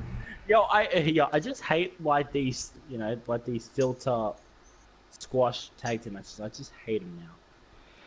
Oh, big deal. The Bludgeon honestly, Brothers can take on a couple of local competitors. Ooh. They've been a little bit entertaining, a little bit better than what you would expect. With the taking it to the outside and the moves that they do outside of the ring, it's a little bit better than your typical squash match. At least they're not just like, oh, one big boot, pin them, it's over. Well, Like, they're the Bludgeon something Brothers. different. They make it seem like they're dominant, I should say. They have like a bit of innovative offense. Yeah, For the whole size. picking up Luke and Picking each other slamming up them on to the tag team. Yeah, it's a little different.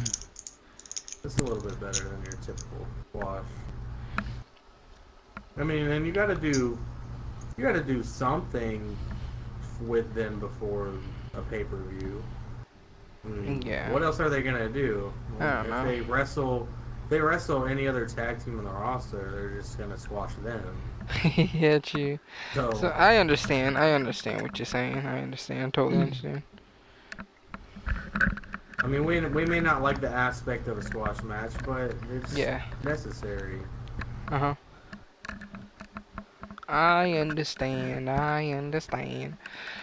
Anybody else have anything about this tag team match? Nope. No. Not really. Oh, Yeah. wow. I'm surprised Sheep has nothing to say about the Bludgeon Brothers. Guys, just because he is a massive. It's dumb. The triple threat. I mean, they're going for a title match the next week. For God's sake, they shouldn't be fighting people with no fucking name. Well, who else do you think they should have been fighting? Let's see SmackDown. Who's at the bottom of the card right now? It's SmackDown. Oh shit! I was about to just say. I don't know. Didn't they fight basically everybody? There really is nobody. Why did I just think about like freaking the American There's Alpha? Sanity, New Day, Usos, the Bludgeon Brothers, and the Club. There's not many people left. And they gotta do something. How many tag teams there are? I know. Actually. Wait, isn't the Bludgeon Brothers actually taking on the New Day? Overexposure is just as bad as good exposure. I mean, Wait, aren't they? Overexposure is not any good. Against the New Day, so that means like they could be doing this for just like say like they can actually beat 3 people. Like that match might be like saying like, oh, because the freaking New Day, like they've got Xavier Woods, Big E, and Kid Kingston, right? So yeah, so they actually might be like testing them, like testing them for what? Okay, no. Okay. It might be saying if they can beat a 3-man faction, then how's 2 members of the New Day gonna compete with them? Beat the Bludgeon Brothers, yeah. That's what I can see also. Wow, they had an interesting take. Well, also on something. Wow, what episode are we on? 25? Yes. Yep. Wow, it took that long. Okay, can we actually? Okay, we'll also talk about the New Day. They're in a tag team match. Okay. So, tag team match. Moving on. Yeah. Well, there went that. That all just went right out the window. He's back to normal. Yeah. You should have just stopped while you're ahead. Sorry. GG. So moving on here. Yeah, during the whole SmackDown episode, we've had basically a little bit of video packages of the history of Daniel Bryan and The Miz. This basically took up most of the show. I'd say after basically every match from this point was just a whole video package and not really promos, but like I said, video package of just the history of Daniel Bryan and The Miz, and started off with the whole thing about NXT, early NXT, where The Miz was a mentor for Daniel Bryan, and Then it moved on to the whole thing about how Miz taunted Daniel Bryan, and they fought for the first time in the main brand, and Daniel Bryan got his first victory against the Miz, and it was his first victory win in general at the time.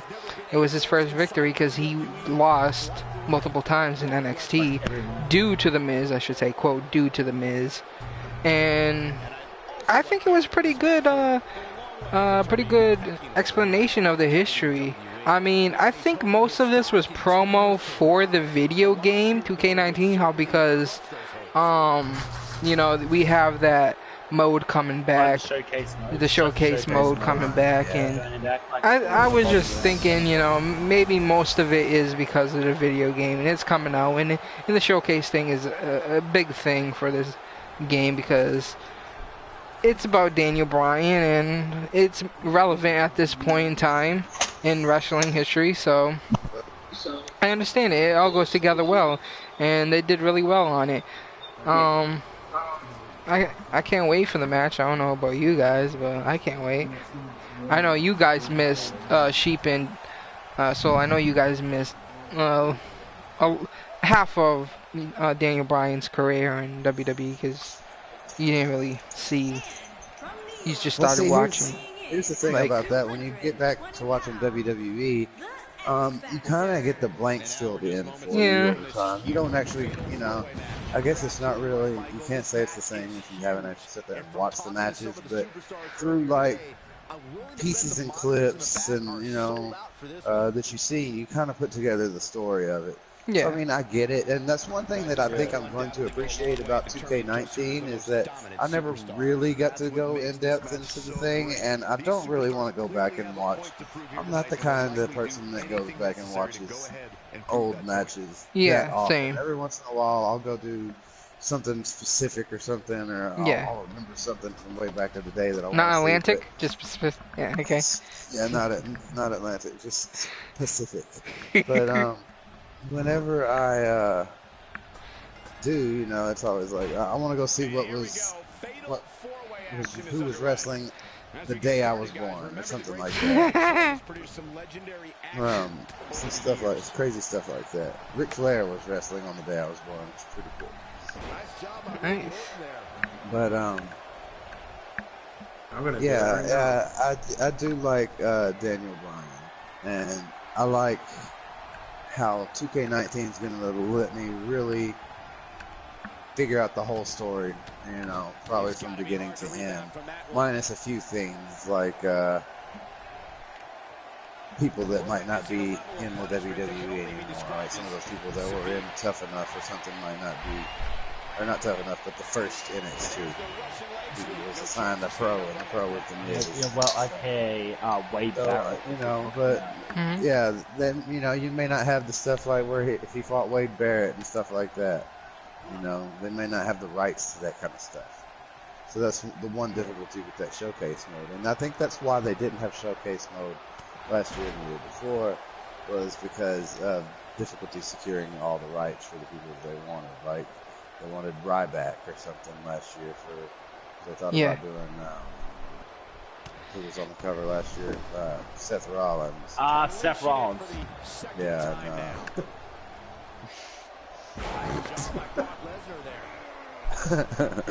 so, yeah, that's pretty much all my thoughts on that. I'm looking forward to it. That's probably going to be the match of SummerSlam. I hate to say it. It's going to be, it's got to be. This is the one I'm most looking forward to. It's been building up forever. And I've been really, really wanting to see it ever since The Miz had his meltdown on Talking Smack. That was just, was probably the best moment on WWE television in 5 years. Like, as far as realist, most like, oh shit, you know. Yeah. Kind of like, that was my moment probably of the last 2 or 3 years at least. Where I was like, that's awesome. Yep, it's right next to the pipe bomb. CM Punk pipe bomb.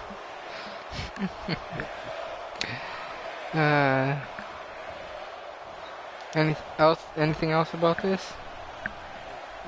No, I'm good. Alright.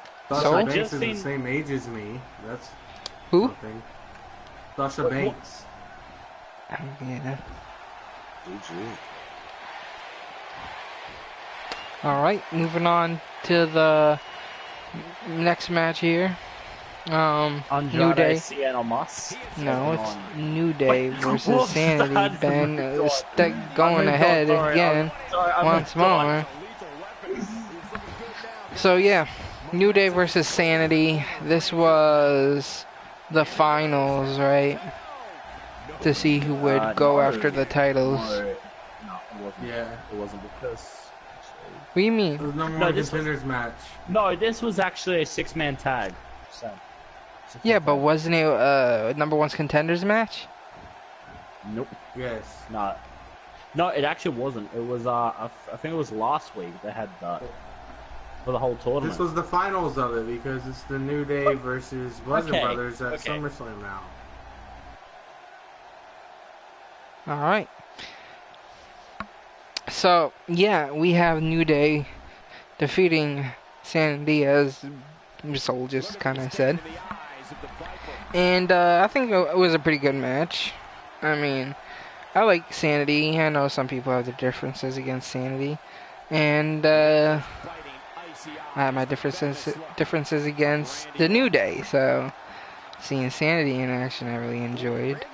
But yeah, it was a good match in my opinion, and I really don't care for a New Day going against the Bludgeon Brothers. So yeah. Anyways, what about you guys? Yeah, I don't care for that aspect of it. Well, I mean, I know it's going to be good, but... Well, we all was basically hoping for Sanity versus Bludgeon Brothers. We're all kind of speculated that was going to be a thing. But doesn't look like it is, so GG. Definitely. I don't know how interesting is the New Day versus Baszler Brothers gonna be? You think it's gonna be good? No. New Day can put together an interesting match almost anybody. If they're good, they're not going to be given much time though. This is going to be one of those matches that's probably 10 minutes and it's not going to be that fun. I don't have much hope for this being a good match. Okay. I agree. I agree here, folks. So, Ben, you got anything to say, or we're gonna move on to the next match? Yeah, move on to the next match. Are we sure this isn't going to be on the pre-show? It's going to be a kickoff show? Okay, I will say this. I think it will be a... I think it's a pre-show match. Yeah, it's a pre-show. Exactly. Yeah, So, and so was the Revival and the B-Team matches on the pre-show. We just confirmed it. There's 3 tag team matches on the Yeah, pre-show? there's three matches on the kickoff show. Yep. We got the B-Team and the Revival, and we got Bludgeon Brothers versus New Day, and we also have the Cruiserweight Championship. Hold on, let me just and you look up. No, and you have Rusev and Lana against. Let me just look this up and Lita. confirm. Let me look it up and confirm and see if this match is on the pre-show. One second. Yeah, let me look up. It did say it was on the pre-show. Let me just confirm this, because I don't think there's 4 matches on the pre-show. That's a little bit too much. That's a little bit too much. Okay. No, the kickoff show is Raw Tag Team Championships only. Yep. No SmackDown. I'm looking at WWE's website. So it's just 3 matches. Mixed tag team and Cruiserweight, and then the Raw Tag Team titles. Which is stupid, because I'd rather prefer the Raw Tag Team titles on the main show than the pre-show. You think the Rival should be on the main show instead of the New Day? Yes. Wow. I'm saying yes to this. Well, I'm saying it because of the B team. I don't know. If you ran the WWE, the show would be bankrupt in 2 weeks. I think they deserve that spot, though. Do you really think? Do you really? You know, New Day, do they deserve a SummerSlam spot? Come on. Jesus Christ. They already have a lot of credibility as is. Do they need to take up fucking spotlight for some other team, like the B team? Yes. No. Shut up. Whatever. I don't think so. You don't think they're more popular than their rivals? They are. No, I'm not saying a revival. I'm saying B team. Merchandise than their rival? They're already as popular as is right now. They don't need to just hog up the fucking glory of the main card. For what? It's not like they're gonna. Well, they're gonna win supposedly, but if they don't win, then what the fucking point was it? Yeah, just another fucking. Just another squash match for. A burial match for B team. I mean, not B team, for Bludgeon Brothers. Because you know damn sure if the Bludgeon Brothers win, that's it for the New Day. Like, that's disappointing. That's just like, what the fuck just happened moment there. Yeah. Yeah. So,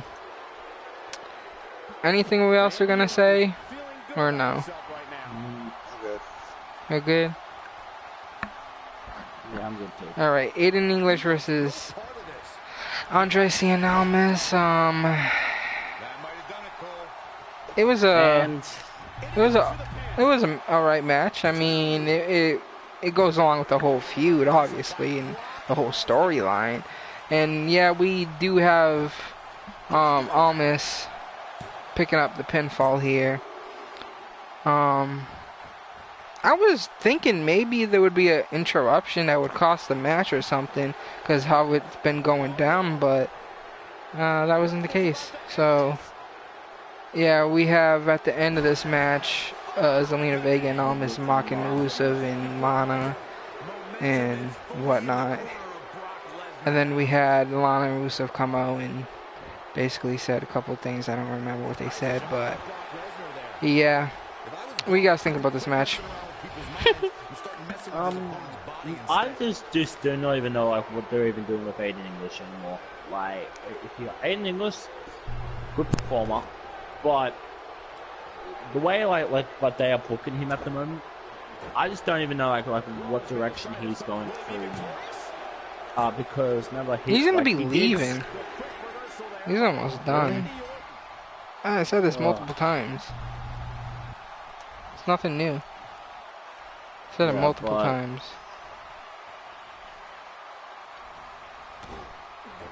They're basically giving them an end. This is how they end it. This is how they end the whole history of Aiden English and Rusev Day. Yo, when's Lana's contract up? I'm not sure.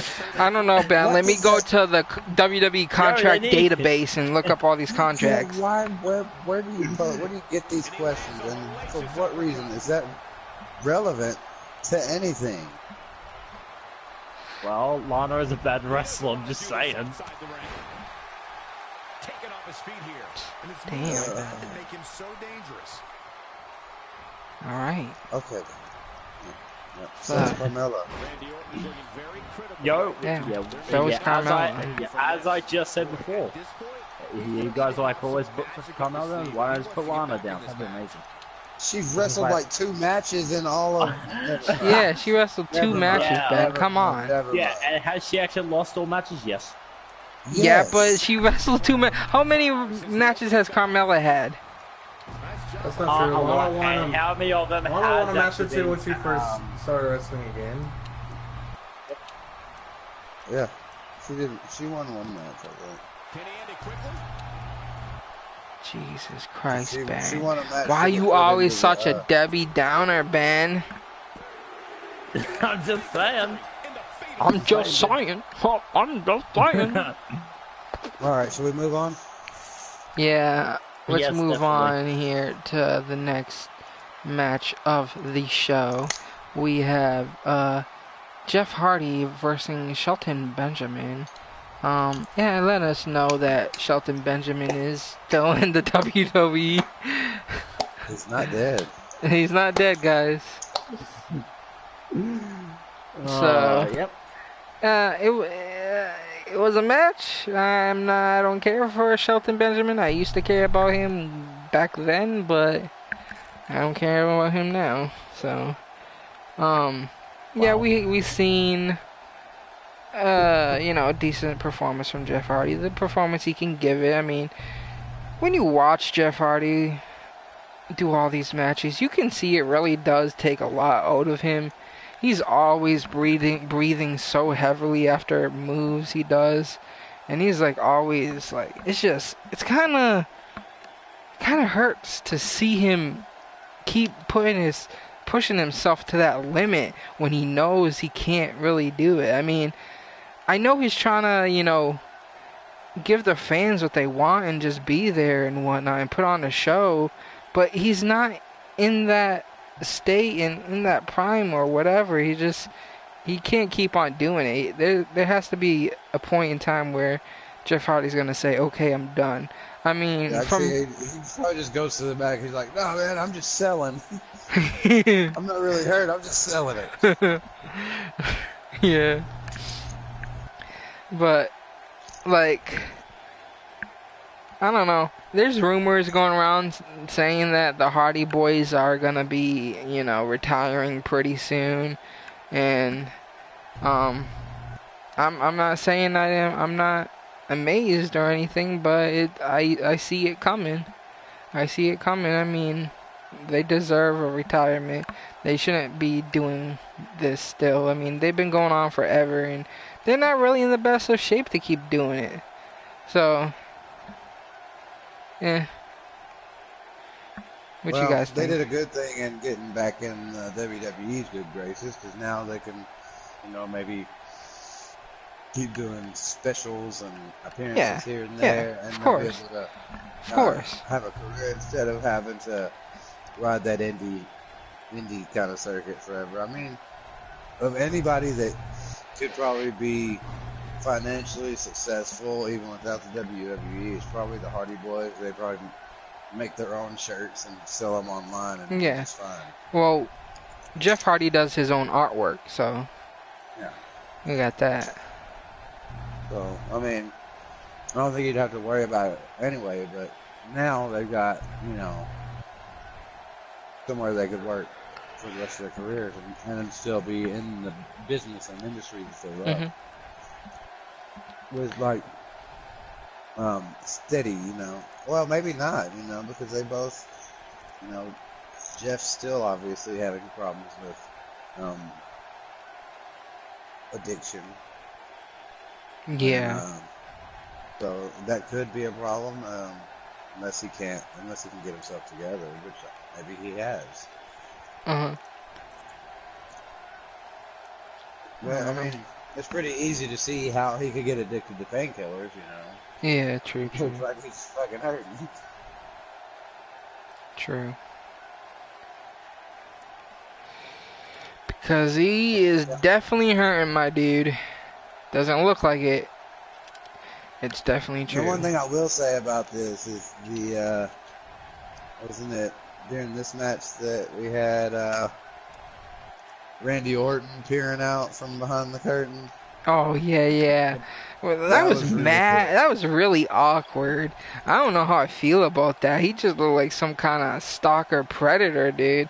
Like, I understand the apex predator and all that shit, but like, man, that was fucking awkward, dude. I'm like, ugh. You was digging it?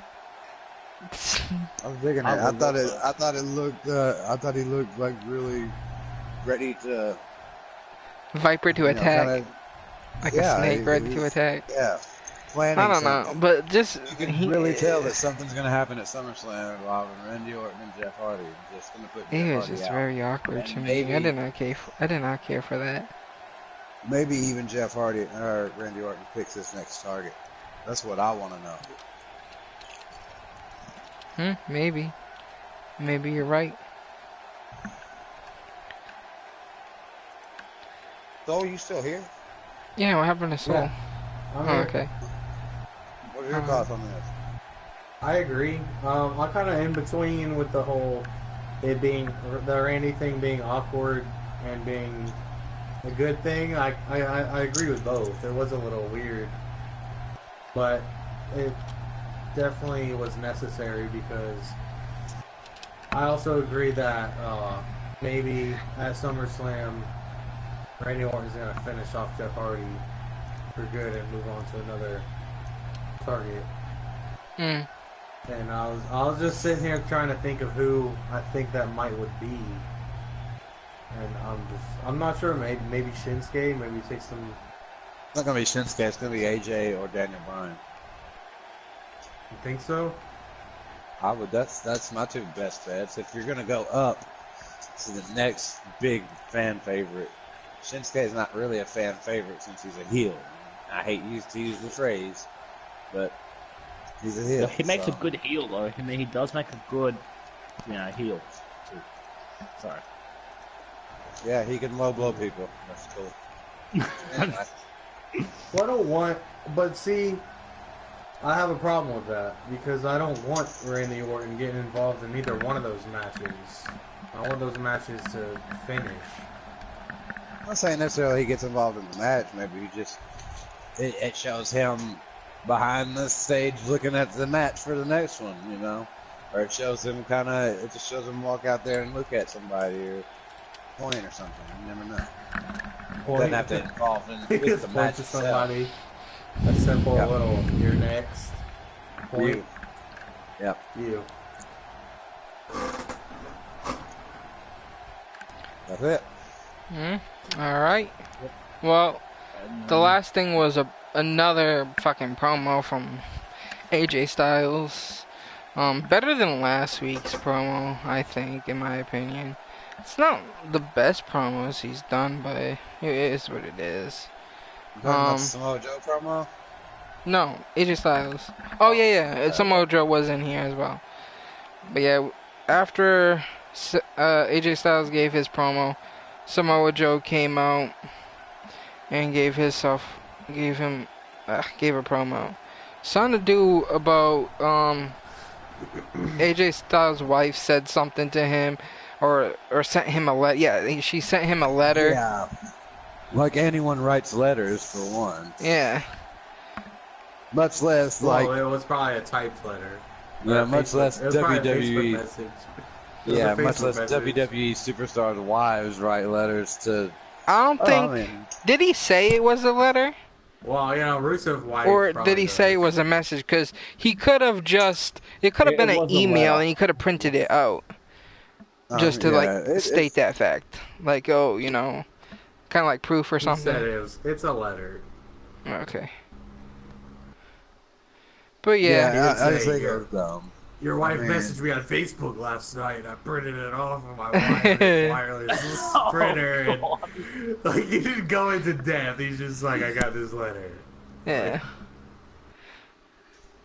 Yeah, I didn't really care for that either. I don't agree. Yeah, that's the part that I don't agree with is that really AJ Styles' wife wrote you a letter and said that. I know, it's so unbelievable. I'm like, get that shit out of here. Get that shit out of here. Get that shit out of here. I mean, the letter was well typed, as if it would come from her. Oh yeah, definitely. Okay, punctuation and everything. Let me retract that. Didn't Samoa Joe say his wife's name and he said Styles at the end? I don't think AJ Styles' last name is Styles. Well, I don't think that's true. AJ mentioned during his promo Wendy and made it clear that Wendy is the name of his wife. So that way when Samoa Joe ended with Wendy Styles, it would connect with everybody in the crowd and watching at home. Wow, that's his wife he's talking about. It was on purpose. Wendy Jones, guys. Wendy's Jones. Alan Neil Jones. That's AJ Styles' name. I was gonna say I knew his name is not. Did you know all of AJ Styles? Did you know all of AJ Styles' kids' name starts with an A. Did you know that? Yep, The it more actually you does. know. Yep, they're all AJs. And one of them is actually called AJ. Wow, they've been married for 18 years. One of them is actually called AJ, not AJ as the letter and whatnot, but actual AJ, AJAY. That's his daughter, isn't it? I think I'm so. pretty sure it's his daughter. It's spelled out like that. Yeah, I think so. Could It be a may girl's be. name, I think. Wait, hang on. The letter suggested that Styles never wanted children I don't or think. why. I thought he and only would had do one anything kid. to- No, he has 4 kids. That's on the side of his stomach. Oh, Wait, all sorry, those sorry. names is his children. Yeah. And this guy over here saying, The "Oh, what letter do you?" suggested- This fucking The letter guy. suggested that Styles never wanted Sorry. children. I get people or mixed up why, when I get sleepy. and would do anything to stay away His from last his family. daughter That's what was apparently born is 3 years understood. ago. Mhm. I think he has like what, 3 daughters? Or is it? Yeah. Or is it just 2? Yeah, I know he's got. Yeah, I know he's got 4 things now. So that's. Poor What? thing. Maybe 4 it's 2 children. too. I don't know. We can move 4 on. children. He's got 4 children. Move on to Same. what? What we're moving on to? Yeah, I know he has 4 children. I just said Yeah, we that. don't really. I think it'd be kind of Don't redundant read. to cover NXT at this point. We've already Yeah, covered the stuff I before. agree. Yeah. Well, when Okay, originally I thought we were covering Yeah. NXT Takeover last. That's why I said what I said. Yeah, Now it kind don't of makes make sense no the way we did it. I think it all worked out pretty well, to be honest. Yeah. It let us slip that pretty easily. So. any. I was about to say any rumors, but don't worry. We already discussed some of the rumors. Well, no, we've got. We know that. You can talk Matt about your Riddle. boy now, whoever Matt Matt Riddle. Riddle is. Yeah, Ben. Okay, Talk about Matt who you Riddle, want. he is a former PWG superstar, aka Pro Wrestling, and apparently he does not wear shoes. Who cares? And He he don't does wear not wear- shoes. No. Do people no, he in the doesn't UFC actually wear shoes? You don't Okay. wear shoes in the wrestling ring? Yeah, that's like what I'm actually saying. Yeah, he doesn't actually wear shoes in a wrestling ring. So what? Just saying. What's the big deal? That's stupid. neither And- did Umaga. Neither did Rusev for Yeah. a while. Who cares? Rusev didn't either for a bit. Okay, Rusev wore tape on his feet. So So did Samoa Joe. that's not Okay, shoes. besides That's a besides difference. his shoes, That's a difference. what Look, difference. Matt What Riddle else- was in. what other he was a information UFC can you give fighter. us on He that? was a UFC fighter. Um, He listen. He was a UFC fighter. He compiled a 9-3 UFC record. Well, it was officially 7-3, but two of his wins were taken away because he failed drug tests after the fight, not for steroids, but for pot. Oh, I okay, think hang on. I think if a UFC fighter can win a fight and smoke weed, he should be given an extra belt. Yep. Okay. I mean, 'cause you're having to go fight like for your life, and you can be stoned too, and I mean that's not a performance enhancing drug. That's like a Yeah. performance reducing drug. Mhm. Yeah. You can- Now that looking back at his images, I definitely remember seeing him in a UFC fight before when he had the really short hair. yeah. So he was a I used to UFC actually fighter. I used to actually follow UFC back then. Yeah, I Yeah, think well, he was I in one do- of the UFC games at one point. Yeah. Well, I do believe have. it was a fairly. Go ahead, Dan. Go. Sorry, Sheep, but like, I do have some information about WWE Evolution. Trish Stratus Okay, so returning. we're not. We weren't done with Wow. Matt Riddle. but Wow. Stratus Okay. returning. Go ahead. What do you mean, Wall Yep. Ben? You kind of was trying to interrupt us when we were talking about Matt Riddle I since thought you were brought up the trying to topic. interrupt Okay, about Matt okay. Riddle. Yeah, but like, yeah, I But only like just, what, just Ben? saw this just now. Yeah, but it can wait, can Okay. it? It Yes, could it have. can wait. Anyway, Jeez, yeah, man. we know Trish How long have Stratus we been doing this is podcast, fighting guys? Alexa Bliss. I don't really care, Street. That match was Oh, okay. announced today. You're right, Ben. Yeah, Street. So what else do you have about it? What do you think about that match?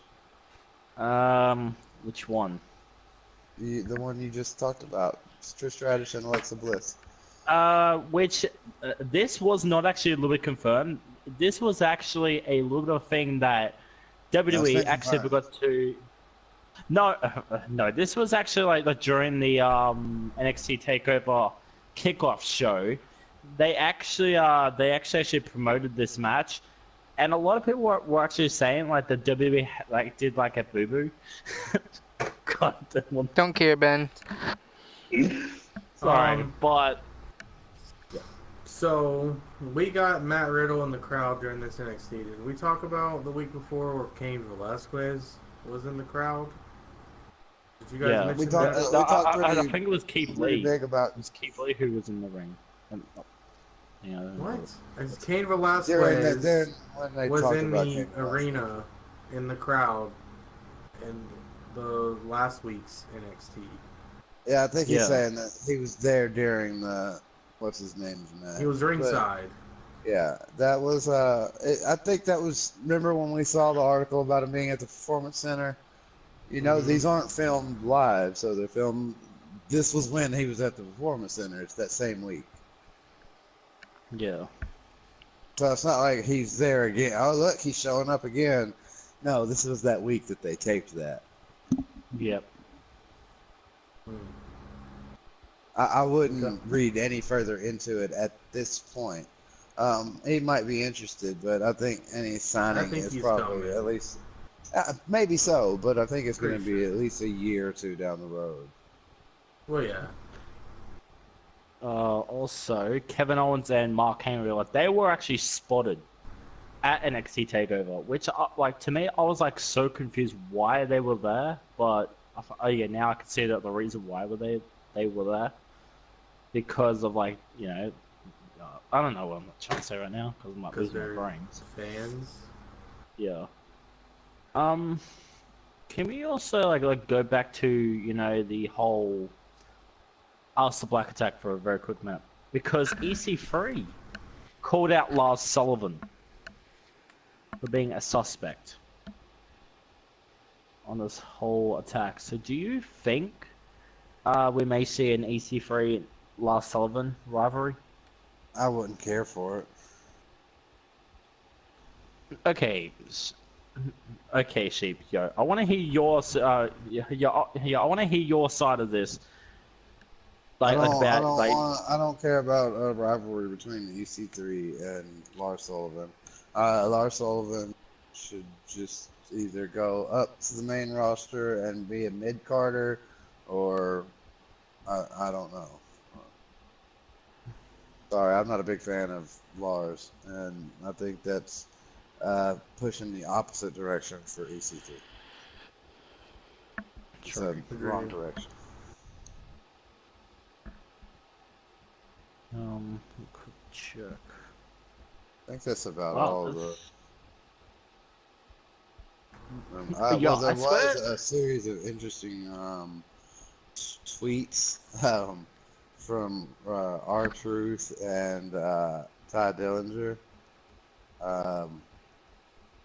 about SummerSlam. Let me see if I can find what it was exactly. Yeah, you found that, Sheep. You found that. Hold on, I didn't want this. Yeah. Damn it. R-Truth said, tweeted on August 12th. So this would have been what? Not last Sunday. Yeah, last Sunday. What's up, dog? I'm at SummerSlam. Where are you? LOL, you lost. He replied, Truth. SummerSlam is next Sunday. R-Truth said, for reals, dog, don't play. My bad. So they went through a whole little tirade and that worked together between him and him on Twitter, not really for anybody else to see, just for somebody who's really out there looking. He's still doing this, funny as hell shit just through Twitter and everything else. So I thought that was awesome. I definitely love R-Truth. Yep. All right, I got some stuff to talk about that I've came across during the weekend. And why is there a fucking Santa hat on Raw logo over there? Just noticed that. But yeah, a little bit. I don't know if you guys still care or not, but Neville is still contract with WWE, and Triple H said, "This is Triple H." What Triple H said. He's one of the most talented guys in the world. This is what Triple H quote unquote said to Ringside News. And he said, time will see where he ends up, and that he's still on contract for the WWE. So, I just want to talk about it a little bit. What do you guys think about Neville, though? Like, we haven't really talked much about Neville, and I want to hear you guys' thoughts and opinions on Neville, and if you would prefer to see him back in 205, because I was watching 205 when Neville was, in 205, and it kind of made it relevant for me when Austin Aries and, Neville was there. What do you guys think if he does return? Would you watch 205 Live just for him, or what? No. It's too late for 205. They can put Rey Mysterio on 205 and I still wouldn't watch it. Okay, well, maybe not for 205 then. What if he just returned to the roster? If he goes anywhere, he's going to go to that UK NXT, but I don't. There's too much on the main roster for Neville. I'm not. True. He's not that big. He's not that big a player to me in the whole grand scheme of things. And he's I think he's a good wrestler. I think. Yeah, but he doesn't. There's no room. I think he's going to go to NXT UK. I think it's a perfect fit for him. 205 Live is played out. He already was the king of the cruiserweights. He was the champion forever. There's nothing left for him to do there. And if he goes, there's nothing he can do on the... He's not a Rey Mysterio type cruiserweight where he can just compete with the heavyweights and win Universal Champion and World Championship. Yeah. That's not going to happen. He's not that big of a draw. So I think the NXT UK is the perfect fit for him. He's a big enough name to where it's going to draw some attention to the NXT UK for he gets to go home the American fan base who has seen him. And I think Neville and Mustache Mountain should be kind of like the faces of NXT UK. Yeah, I see that. As far as the United States goes. I see that. And from us to them. And what's his name? The Loserweight. And Pete Dunne, of course. Wait, is Pete Dunne still the UK champion? For a quick second, that's like. Yeah. Oh, yo, what even happened to that championship? Speaking of Pete Dunne, right after Takeover, Undisputed Era, Roderick Strong and Kyle O'Reilly confronted Ricochet in the hallway, and they were going to get into it, and Pete Dunne came and broke it up, and had Ricochet's back, and told Ricochet that it's not because he was friends with Ricochet, he just wanted some of that gold that he had. So maybe Pete Dunne is going to go after Ricochet. But I think we'll probably see a tag team match, Ricochet and Pete Dunne versus Undisputed Era or something like that, just as a kind of filler match. But, you heard it here first. Wow, they actually have Triple H credited as the creator of NXT UK. Yeah, he is. Wow. That's pretty big. Didn't know that? Well, I thought it was like just a throw his face on there type of thing. I didn't know he legitimately was the creator. I see. Alright. I got something else too that I came across. Apparently, Rey Mysterio was supposed to show at an event, like one of those indie wrestling events. And it was supposed to be on August 24th, which was next week, but he had to pull out of the event because of a WWE contract.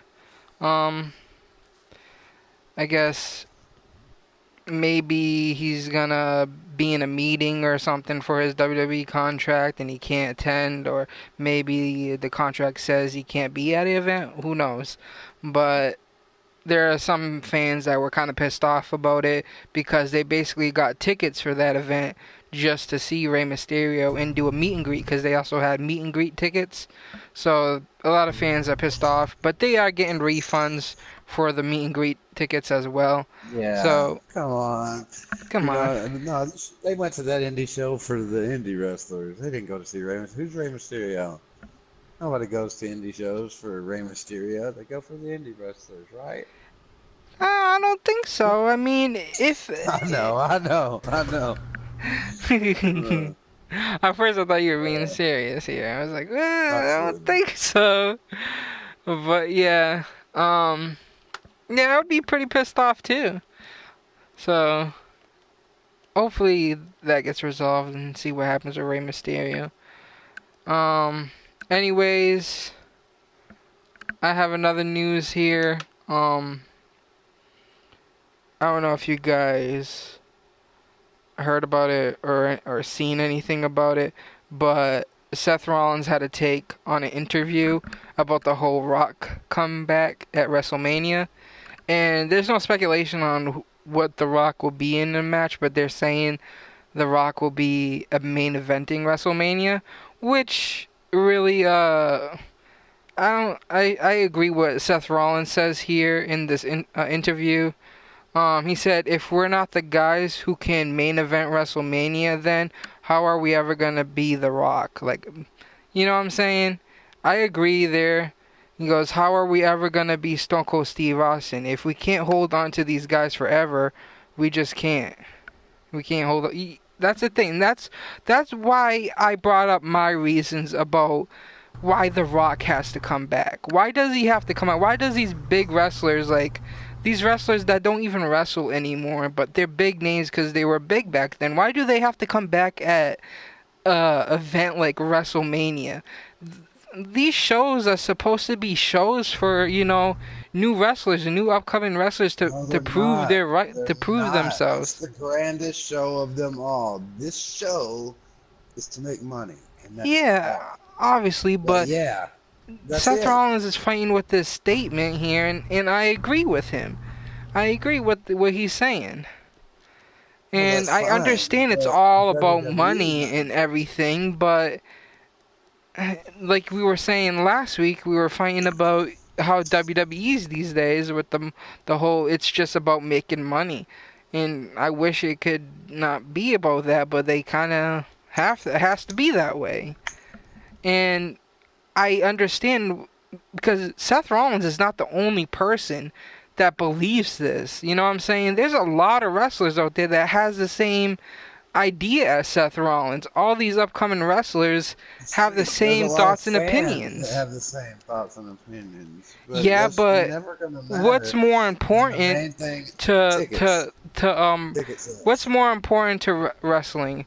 You would say it's money, but if it wasn't for the wrestlers, these wrestlers that fought in indies and NXT, if it wasn't for these guys like Seth Rollins, AJ Styles, and all these upcoming people like Shinsuke and Finn Balor, if it wasn't for them, wrestling wouldn't be anything. They all started somewhere. Wrestling wouldn't be anything if it wasn't for them. So. Well, everybody started somewhere. Even the people that you may not deem worthy of being on the main picture, such as Ronda Rousey. You may not think she deserves a women's title shot this early in her WWE career, but she still came from nothing to something in the UFC and made a name for herself and became famous enough to where she earned her position in the WWE now. It may not have been from an indie wrestling promotion, but she still went from nothing to something in another type of way to be who she is today. All these guys came from somewhere. It doesn't matter if they wrestled for another promotion or like they were Randy Orton and came up through the company. I mean, it doesn't matter. Like people A lot of wrestling fans are so gung-ho about this. Oh, they came from this wrestling promotion, IWGP, New Japan. Who gives a shit? It doesn't make them any better than the next guy. They just went about it a different way.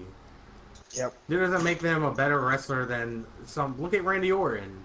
It's like saying, "Oh, just Seth Rollins is better than Randy Orton because he came from this place." Like, it doesn't matter. It's you are who you are, and you perform the way you perform, and you like it or you don't, and that's that simple. I mean, it just shouldn't matter how you got there. Preach it, I mean, you can tell the people. You can tell the people who, whether they came from a indie promotion or if they got handed their title because of bloodline, they're related to somebody. You can tell who's who because you can tell what they can do in the ring and what they can't. It doesn't mean that. It doesn't mean, like you guys have made jokes about Natalya being there because of her family and Roman Reigns being there because of his family. It doesn't mean that they're better or worse than somebody who came from New Japan Pro Wrestling. They're still putting in their work, they're training, they're working out. They were behind the scenes for multiple years before they ever got screen time. You don't just walk into the WWE and have a match out of the blue. Because anybody that knows wrestling knows that Roman Reigns had to go through FCW just like everybody else. Mm-hmm. Exactly. Even Roman Reigns. I mean, we sit here and complain all the time about, he keeps getting opportunities. He keeps getting opportunities. There's no such thing as opportunities. This is a scripted business. Mm-hmm. It's not like they said, the Jacksonville Jaguars are gonna get penciled in to go to the Super Bowl this year. They work for it. It's different in the WWE. It's scripted. There is. Hold on now. There are opportunities, and what the opportunities are opportunities to shine. You can go out there and put yourself out in the best light possible, and that's how you get the opportunities to get pushed for a title. It's not. Vince McMahon just likes this guy better than this one, so he's throwing him in the main event title picture every single month just because he likes him. Vince McMahon doesn't give a shit about who he likes. Like, there's no favoritism. If you're making money for him, you're making money for him, and that's bottom line. It's not he keeps getting opportunities, this person doesn't. Well, and another thing that has a big effect on that today is social media has such a grasp on everything these days. It controls a lot of shit. If people are ranting and raving and talking about somebody on social media, then Vince is gonna say, hey, this guy's drawing a lot of attention, so we're gonna do this. It's not, I don't know, there's just so much gossip and like arguments and feelings thrown around when it comes to professional wrestling. Professional wrestling was built on the idea of we're gonna make a profit with this. It's been about money since day one. It's a business. It always has Isn't been. everything about money though? Different. Just everything's about money. Of course. But That's so life. it's irrelevant though to the fact, that's their side. That no matter what side you're on, if you're on the consumer side, you want something that will entertain you, that you will enjoy, that you will like. But when to the business side, it's always money. If you got your way in the WWE, if things went the way you wanted it to every week, you would get bored. If you were never hurt or disappointed or mad about a result of a match, then you would get bored. You would have no reason to watch. What could happen? Every person on the roster that you want to be the champion is the champion, and they stay the champion. What fun is that?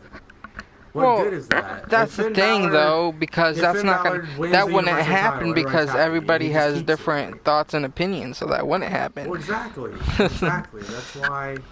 That's why this is such a gold mine. That's why professional wrestling is such a gold mine, because of the diversity. It's never gonna end. It's never gonna get boring or stale because of the diversity.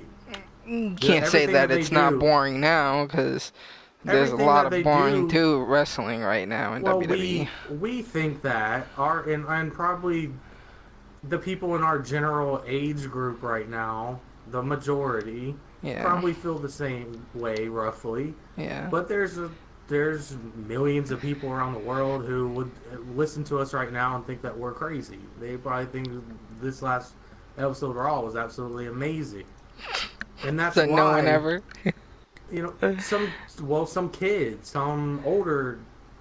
You're talking about people that only understand the aspect of entertainment and don't understand the aspect of what's going on in the back and whatnot. Yeah. See, that's what I'm saying. That's what I'm saying. To the consumer, it's entertainment. They want entertainment. They don't give a fuck about the whole money shit in business like we do. This is why we're having this conversation. We're actual, wrestling fans. We know a lot about wrestling, and we're deep into wrestling. From us being wrestling fans, we want more than what they're giving us. They're giving us shit, shows on like Raw and whatnot. They have shit writing. And we want better, you know what I'm saying? But to the average consumer, to your average, I'm just watching wrestling because it's about, people fighting and see what happens. Yeah, they don't give a shit about the whole fucking, what is this writing? What is this script? What is this heel? What's going on here? What they're gonna do? It's not like that to them. You know what I'm saying? That's what I'm saying about diversity. There's all kinds of different groups of fans you could label people as. I mean, there's casual fans, there's the indie fans, there's hardcore fans. Like, there's all kinds of different people across the entire world that watch this. I mean, somewhere out there, for every segment, every match that you hate, there's a million people out there that loved it. Yeah. So that's why the business can never fail, because there's something for everyone all the time. But that works with a lot of things, though, not just WWE. That's just business in general. Yeah, that's just about consumer in general. You're going to consume something because you like it. You know what I'm saying? So it's kind of irrelevant to talk about the fact about it being a money-making business, because everything's a money-making business. I mean, we can sit here and talk about that with everything. It's like, I'm just saying we should just talk about the fact of what should make more sense for the consumer than not just the actual, business aspect of it. I just get really annoyed by the whole, indie wrestler talk. I don't know why it genuinely upsets me. I can't stand when people rant and rave about how someone deserves to be, the champion in WWE just because they were so good. Well, you gotta look at it like this. You gotta look at it like this. The people that say that didn't even watch the person in the Indies. They just pretend like they've been watching them since day one. They never even heard of them. No, here's the thing. They're all, yeah, they were from this and they did that. Okay, because you looked it up on Google. Well, no. Half those fans are fake. That's different aspects of looking at the indies as well. But there's a lot of indie fans out there that watch. There's people out there that watch New Japan Pro Wrestling way more than WWE, and there's people that just watch New Japan Pro Wrestling and TNA and don't even watch WWE, and they want to see them be a bigger star. In what's next from New Japan Pro Wrestling or TNA is being on WWE. Maybe they want to see that person on WWE just so they can see them have their spotlight. And that just doesn't work with WWE. That doesn't just work with wrestling, because you can say this about people, that plays college football. You could say that college football is amazing, it's great, it's better than regular football, like your argument you were making before. But wouldn't you like to see them have a better spotlight on NFL and making these, going to the big show, the whole freaking, we have WrestleMania, and other sports has bigger shows similar to WrestleMania, So you know, you would like to see somebody you enjoy or a team that you enjoy have a big spotlight to make it there. Yeah, with your whole argument that you just stated, yes, I agree with that completely. And that's why people make arguments about what you were just saying about they want to see them be a champion in WWE. I'm saying for the genuine fan that watches indie wrestling and then likes a superstar and wants to see them progress in the world wrestling entertainment, that I get. That's wishing positive things on a wrestler that you like. Yeah. I'm talking about the people that sit back and are on Google like me. I just looked up Matt Riddle. I had no idea who that was. I could have sit here and lied and bullshit you guys and be like, oh yeah, I understand. I watched him and he's the IWGP champion. Yeah, he was great. Da, da, da, da.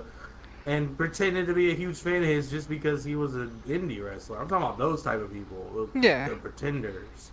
Those are the type of people that make my blood boil. And think that because he was great in IWGP or he was great in Ring of Honor or he was great in New Japan Pro Wrestling, he should just automatically come to the WWE, defeat everyone because he's so great, and just be the champion right away. That's what I don't agree with. I don't think that you're more special than somebody who's not from the indie scene, like someone like Randy Orton, which is when Randy Orton first tweeted out about this. What was it? A year or 2 years ago? Tweeted out about this whole subject and caused all that ruckus and all the arguing and this is why because he made fun of the people like. And this is why this whole conversation. This is why this whole conversation is a real thing, because that basically proves a point of what CM Punk was trying to say. He came from Ring of Honor.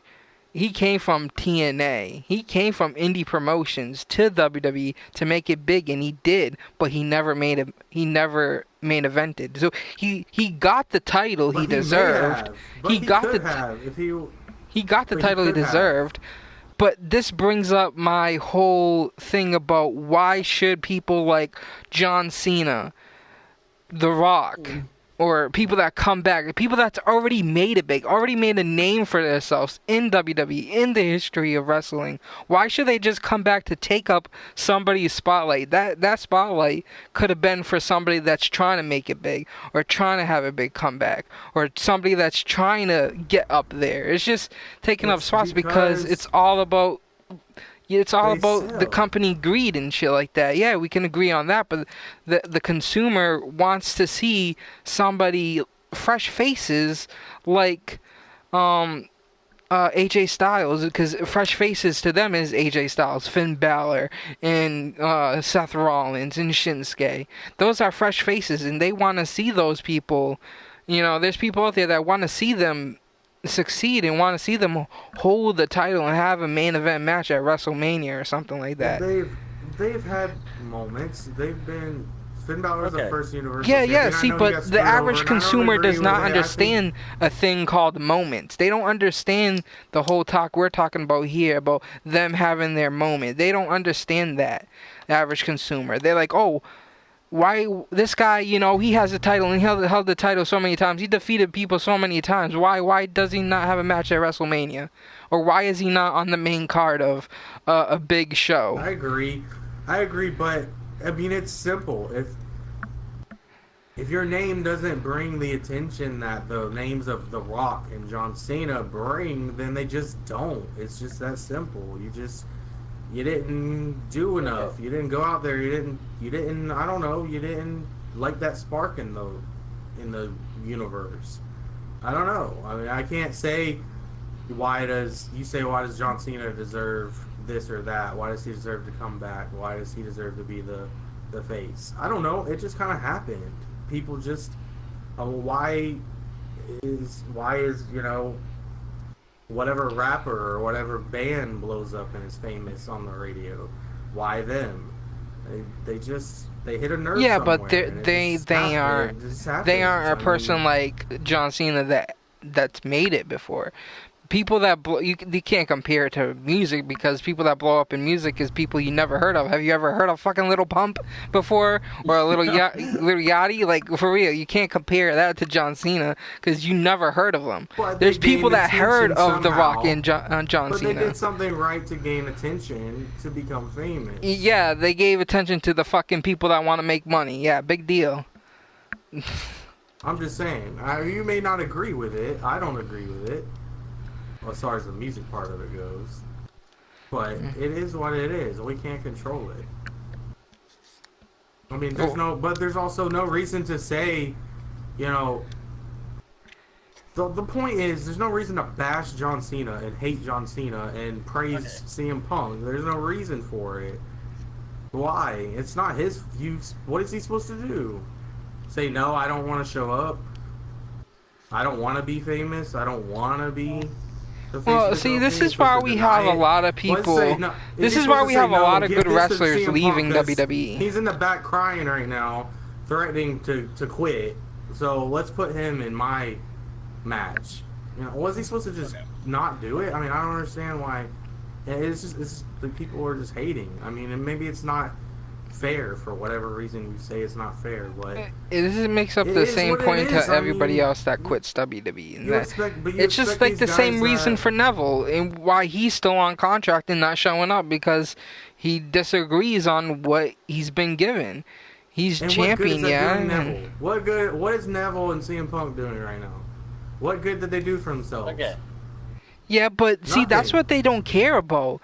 They don't care about you know, making a lot of money or whatever. They want to put on performance, and they want to give. No, they don't. They want to give fans stuff. Yes, they do. Then why is CM Punk not wrestling? If they really cared, about money, they would have never left. If they really cared about money, they would have never left, because you would sit there and say, "Oh wow, I'm on a big wrestling, you know, promotion, and I should not leave. I should just do whatever." This is why there's such thing as jobbers, and these people will stay here because they know they're gonna get paid shitloads if they stay. They know they're gonna get paid shitloads. They're not gonna leave, and once they make it big and start getting paid, and then once that's all done, yeah, they can leave. But people like Neville or CM Punk, or people that just leave in the middle of their contract, is not because they're not getting paid enough. It's because they're not getting respected enough. And I understand in some point you can make arguments about being respected or not, because like you were saying, it's not all about, you know, you should be respected because you did this and that. No, but you gotta look at their point of view. Yeah, but the point is, if CM Punk saying he wasn't being respected, yeah, if you consider not being in the main event of the pay-per-view respect, or not being on the Titantron video respect, or not having your merch plugged all over the place trying to sell t-shirts of you, if you consider those things respect, then okay, then you got an argument. But CM Punk was loved and adored, obviously. It's been how long since he's been out of the company, and people are still hoping he comes back. So obviously the fans loved and adored CM Punk. Of course. So what respect are you not getting from who? Like, what do you want? I don't understand the problem here. Like, business. If you're working somewhere and you're putting your hard work in some place and you're getting payment, right? But you're not getting any respect. Other than money aside, let's say it's not about money. Let's say it's not about money. And I mean, we all agree here, we work, and we work because we have to work, because we need money. You know, we have average jobs and shit. We don't have to like our jobs, but if you're working in something that's has a very big community and a big fan base for you, you want to have the respect that you want to get. You know what I'm saying? It's not being like an asshole or anything. It's like, if you're working if you're doing something you're passionate about, and then you're not getting respected for it. I mean, other than the fans aside, that's something totally different. You're looking at about the business aspect of it and who you're working for. You know what I'm saying? It's like you're doing But all in this what stuff. way? You're working your heart out, and you're not being I don't respected. understand how he's not being respected. Well, you would have to go deep into that and really look at it. How do you know? How do you know? Like you were just saying about not being on main event, like I said, not being main evented. CM Punk is not a god. He's another guy. He's just another wrestler. Of course not. Of course he's not a god. He's another man who's working a job. This is a job. Yeah, and it's a job he's passionate about. Professional wrestling isn't this. Well, was passionate about. This glorified. Oh my God, he's a professional wrestler. It's not. They're not on a steady pool. They're just. It's a job. Like I don't know how. I gotta emphasize that. Like. Yeah. Why? What makes CM Punk any different than anybody else? He comes out. He's given a script. It's not about that though. It's just where I was. I mean, it's where I was saying. He was doing it well. He was doing great. He was, like I just said, obviously loved and adored. People still chant him. How long would you think it would take him? How long would you think it would take for him to get in main event in a big show? What did he want? A main event WrestleMania? Basically. That's why he left. That's why he left. So you're telling me you don't get. Not just that though. You don't get to run obviously, the store there's more to it than it's more to it than what we know. But from what we know, that's one of the reasons. Yes. It's just silly to me. Maybe if he would have stuck around and just kept working, he might have done it by now. When the time came, when the right storyline, the right feud, the perfect timing. How many years has it been when Finn Balor? How about that? We can do this argument with Finn Balor. When is he gonna get his shot back? If he never gets another shot, I'll still be glad that I got to see him on the. It doesn't matter. I still like Finn Balor. I'll still appreciate. But we don't know that for a fact. How about a year from now, Finn Balor leaves because of the same reason? Okay. We don't know that for a fact. Like I said, we don't really know the entire argument about it. I'm not gonna. We don't know what Finn Balor's thinking. For the next 10 years. Finn Balor could be so pissed off right now. He could be arguing with Mr. McMahon every fucking day, asking about when he's gonna get his shot back. And and then one day we turn on Raw and we're like, oh, where's Finn Balor? What happened to Finn Balor? Oh, he's fucking left because he's not getting the respect that or whatever he deserved. You know what I'm saying? I don't really see them looking at it through the eyes that we look at it. I lose respect for somebody that does that. That's like, oh, you're gonna give me the respect I deserve, or I'm quitting. No, I totally understand that. I totally understand that. There's always a time and place for things. But the thing is, if you're holding something right now, if you're holding on to something and you're a big deal and you have a title, you should be able to main event WrestleMania or a big show. I don't see the point why you shouldn't. I mean, they already do it now for the past couple of years. They have people like fucking who won the fucking title, Jinder Mahal. They have people like fucking Jinder Mahal main eventing and being a co-main event of shows. Like, what the hell? But look at the other people that you could put in the same class as CM Punk that this has happened to. No, listen. Austin Aries was upset about his story, what was going on with him in the WWE. Cody Rhodes. Mm-hmm. Those two guys were upset about what was happening with them, just like CM Punk, weren't happy with their position. And you don't think Cody Rhodes should have been more respected? Promotion and become champions. So why did CM Punk do that if he cares about professional wrestling so much? Why didn't he go wrestle in Impact or Ring of Honor, New Japan? Because he was already wrestling in Ring of Honor in TNA. He doesn't want to go back to something that he already made a name for himself. If it's what he loves, why not? Yep.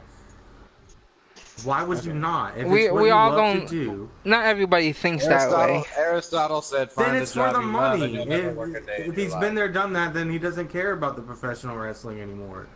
He cares about. It's money. I'm jealous. I want to be John Cena, and I'm not. So I don't think it's money. See, you can say it's about money. You can say it's about money, but I don't think so. If you're already on something like Raw or SmackDown, you would stay no matter what. It's not just about that. You can't say it's just about money. But how can you defend this? How can you defend him leaving I can the defend company it. I can and not defend going back people to from wrestling leaving WWE is because of you don't really know what's going on in the back end, but you know it's not all about money, because why would they leave a big business like WWE when they know they're getting paid shitloads than being in the indies like Ring of Honor? Why would you not just hang in there and wait for your moment? He just left. He just quit completely. Yeah, why would you leave? Why would you leave in the middle of that if it was about money? Why would you leave in the middle of that if it was about money? Look, hold on. There's still. So you wait. have to admit, there's probably a lot of fucking drama that goes on. Exactly, that's what I'm saying. There's a lot more to it. Of course, but I'm saying Austin Aries and Cody Rhodes left because they didn't like what was going on with their career. They left. They went and made a huge name for themselves elsewhere. So why Cody did Rhodes just go back is probably right now. Cody Rhodes is probably because they haven't made themselves a big name in that area. But why did that doesn't matter? Why did CM Punk not do it? Is what my question. I just said it. He already made a big name for himself. So hold on. We're being a little bit unfair, okay? Because back then, the Indies weren't as big of a deal as they are now. He wouldn't have got paid like they're getting paid now. Exactly, that's another thing, though. As viable of an option. The closest he might have had was Ring of Honor or TNA, but it would have been a significant downgrade back then. On the same flip side of the coin, Street, he's kind of being a little bit of a selfish dick about the whole thing because. No, I totally agree. I can say the same thing. He overdid it. He shouldn't have. Yeah, there's a time when you stick to your guns, and there's a time when if you're a wrestler, it's not necessarily you don't love wrestling for getting in there and getting the crap beat out of you. That's not why you love wrestling. Yeah. You don't love wrestling for the workouts and the life and the traveling and the road. That's not why you love wrestling. Yeah. The reason wrestlers love wrestling is because of the fans and the reactions they get from the fans and you changed my life. You saved my life. You're my hero. I remember I grew up watching you. Those are the things that wrestlers live for. That's why wrestlers love wrestling. Is those interactions with the That's fans. true. And if CM Punk loved wrestling, if he loved wrestling, he would wrestle for the fans because the fans want to see CM Punk wrestle. They would go all around the world and all around the country just to see CM Punk wrestle. I bet if you but the thing is, Facebook right I believe he don't want to be downgraded like that. Tomorrow there'd be a fucking sellout. Here's the thing. I don't think he wants to be downgraded like that. No excuse. There is an excuse because I believe if you're somebody that already started from the bottom and went to the top but didn't even reach the tip of the top, you made it to the top but didn't reach the tip of the top where, you main event something, you already made a big name for yourself. Yeah, you're a big known person, you did this at main event and you held the title for this long, where in your own sentence are you not reading that he's selfish? No, I totally agree to an extent, though. To an extent, I totally agree to an extent because let's compare it to somebody that, if you want to bring up that about if you really love wrestling, you would keep doing it no matter what. I understand that, true, but that can go along with a lot of things, like comparing it to people that play football. Let's say, people in football, they start off at high school football. They start from high school to college, and then they get into the NFL. Now, let's say something happens in the NFL, and they don't agree to the terms, or they don't get respected or whatever, and they made it big. They're on a big team, but you quit you quit the NFL. It's your fault. I just don't understand I'm comparing it. I don't understand why you spend. Hold on. Let me say one more thing before I go. If you leave that because of a reason, it has to be a solid reason for you to leave, other than money. Other than money, it has to be a solid reason. To defend a guy who up and quit, yet you don't understand why people like The Rock and John Cena come back. That's hypocritical. No, I understand why they come back, but I don't believe they should come back and take spotlight away. You want people to come back or not? What are the big issues here on that wrestling podcast? like you're totally like on playing both sides. How am I playing both sides? What makes it both sides? One guy quits and you defend him, and then you bitch about the people that do come back, and because the fans love them and they get a reaction. They come back for the fans. Well, because they already made it. We already seen him. Who cares? The fans love and want to see him. Then have him go somewhere else. Why do they have to go to WWE? You were just talking about. Who was just talking about? They could go to a promotion. With The Rock to go to Ring of Honor and make it No, not Ring of Honor, but a promotion, like a local promotion wherever he's at. Rey Mysterio was gonna do the same shit. Rey Mysterio was gonna do the same fucking shit. So what makes the difference between him and Rey Mysterio? The Rock and Rey Mysterio. Rey Mysterio is a big name. Guess what? They're already doing it with Chris Jericho. Exactly. Fucking exactly. Chris Jericho. Chris Jericho's on different promotions. He's on fucking indie promotions. Why can't The Rock do that? Why can't The Rock show love to indie promotions? Why can't he support indie promotions? Why can't he go to a local promotion that he's at and just show up for 5 minutes and do a 5-minute squash match? Why can't he fucking do that? Because it's about money, right? It's about money for him. Yes, exactly. And before now, you couldn't mention other companies if you were associated with WWE. You still can't to a degree. It's not like he's on contract though or anything. This is the indie fanboy bullshit I'm talking about. The Rock doesn't need to go to an indie promotion to show love. Yeah, but does Chris Jericho? Does Chris Jericho? Does Chris Jericho? Does Chris Jericho? Does Rey Mysterio? If Rey Mysterio wants to. Exactly. Sure, Chris Jericho is smart. Chris Jericho didn't say, "Fuck you, Vince. I don't like what you're doing with my career here."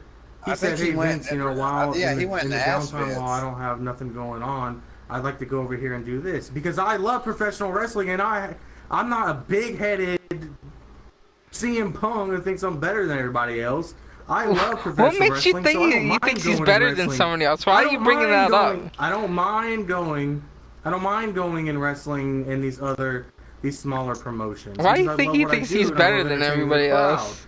Why couldn't CM Punk do that if Chris Jericho's doing it? I already told you like multiple reasons. CM Punk is defended. I already told you multiple reasons. Why don't you understand the multiple reasons I told you? What reasons? I already said multiple reasons and theories. Multi-time champion in WWE. You're telling me Chris Jericho's not more famous in the WWE than CM Punk? I'd say they're equally famous in these indie promotions. So why can't CM Punk do it?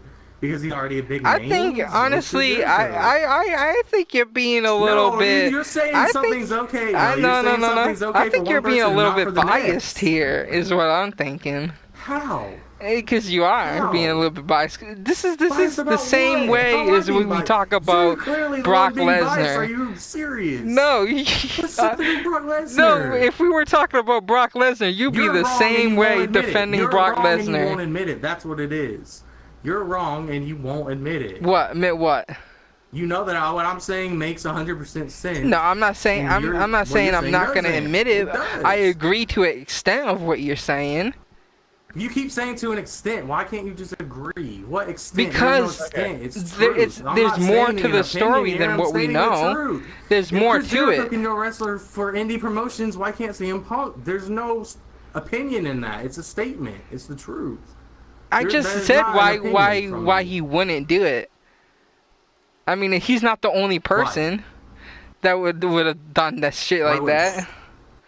I just already explained. I gave multiple examples. I said if you're doing football and you started from the bottom and you went to the NFL and you have some disagreement there in the NFL and you don't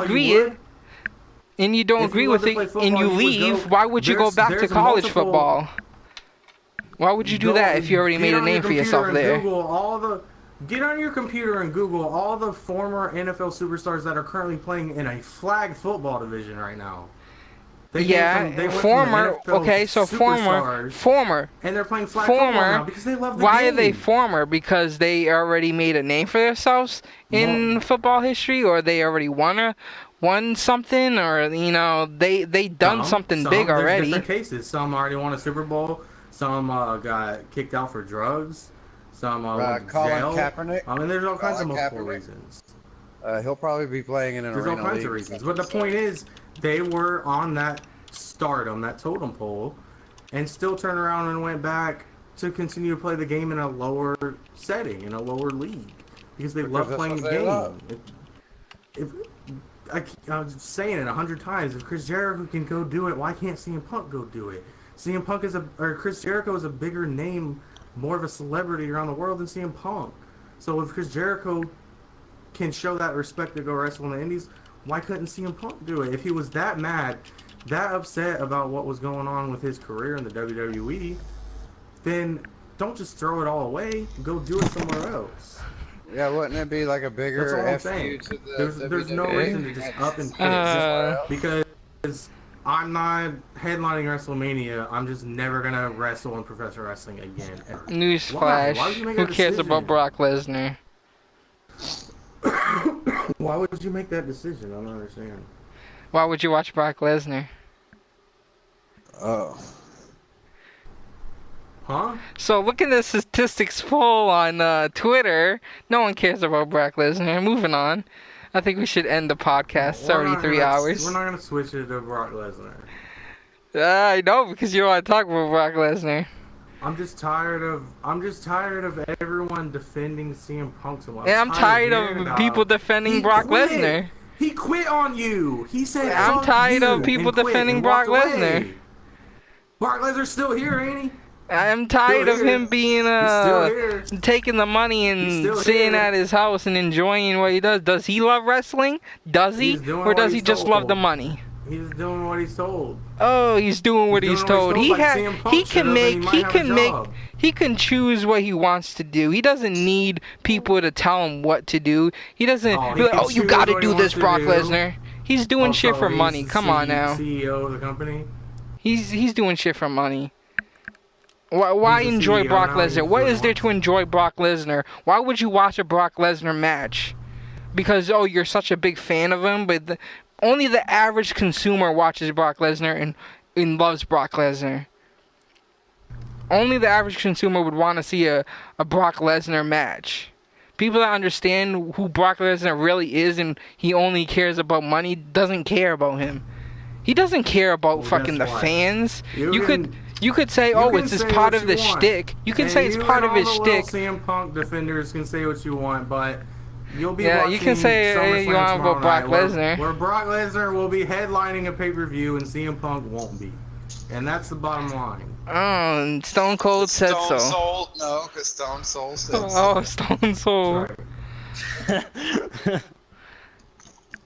Okay, the right, Ben. Stone Soul Steve Austin. Y'all can keep wishing and hoping for CM Punk, and it ain't never gonna happen. I don't care if he comes back or not. Just let it go. Why can't people just let it go? I'll let it go. I think he should fight Brock Lesnar in the UFC. Just stop with the defending him.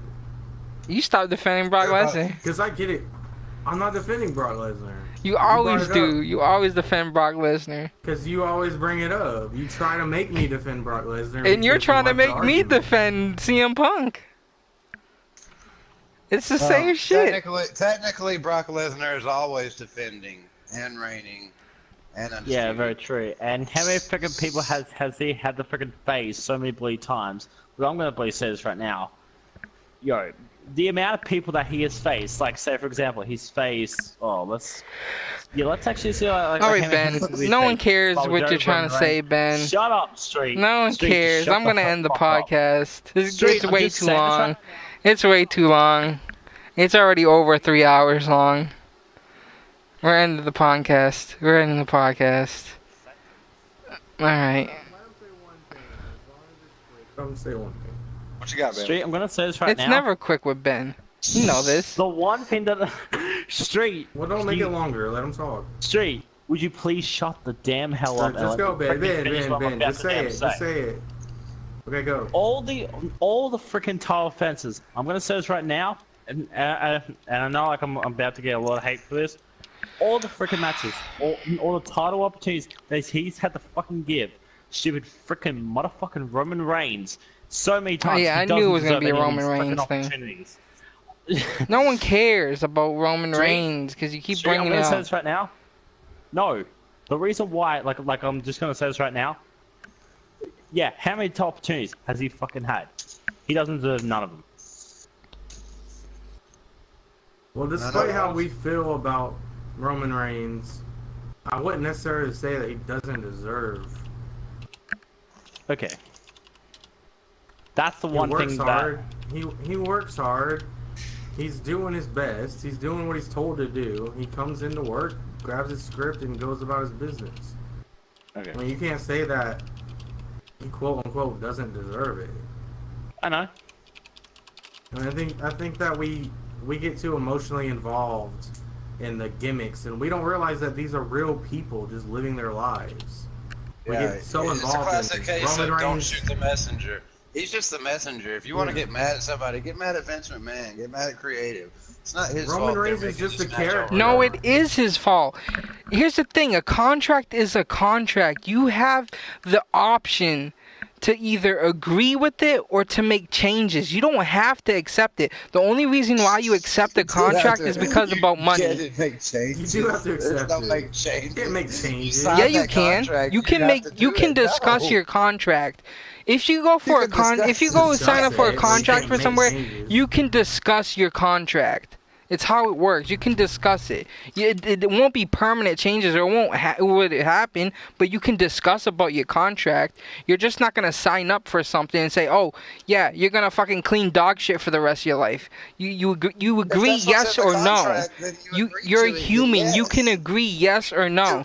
He agreed yes to take the contract for what it is. No understanding how contracts work, do you? He understood it. He took what he wanted because he wanted the money. All right. He doesn't. That's not how contracts work. What you want him to change? No, I don't want multiple titles. You sign a contract, you have to. I don't want to go for the title 4 times. Yeah, but you can make an option to sign it yes or no. You're a human. You don't have to be forced to do Roman it. Reigns should be saying no to. What are you saying Roman Reigns has done this year? The only option is to break the contract. Okay, here we go. Here's contract. You can alter the terms of the contract if it's something really, really big, but that's not. You're talking about stuff that has to be stipulated in the contract, like an option. You're talking about silly promos and wrestling matches. You can't change that. It's trivial. No, I'm talking about you can discuss a contract. You can discuss your contract. I'm not talking about making total changes to it. You have no say in what goes down at the end of the. You don't. Maybe Brock Lesnar. No, but you're human and you can decide to accept the contract or no. So you really think Brock Lesnar really loves the idea. You really think Brock Lesnar loves the idea of staying home during his title reign and only be on the show once a month? You enjoy that? You think he really agreed, like he really loves that in his head, or you think he only agreed because of the money? I think he pushed for that. They bargained for that. They negotiated and used leverage. And did stuff like, this brings back to discussing his contract. So this brings back to the argument of discussing a contract. So you're saying he discussed a contract but you were just saying that he negotiated for that. So you're saying he negotiated it. Part of it. Yes, but that's how it starts. Once it's done, it's done. Yeah, obviously. But you have a choice to. I'm going to bed. Can we stop this thing? Let's go. On how you said I wanted to end the stream. Well, you want to let Ben talk. Jeez. Alright, I'm ending the stream.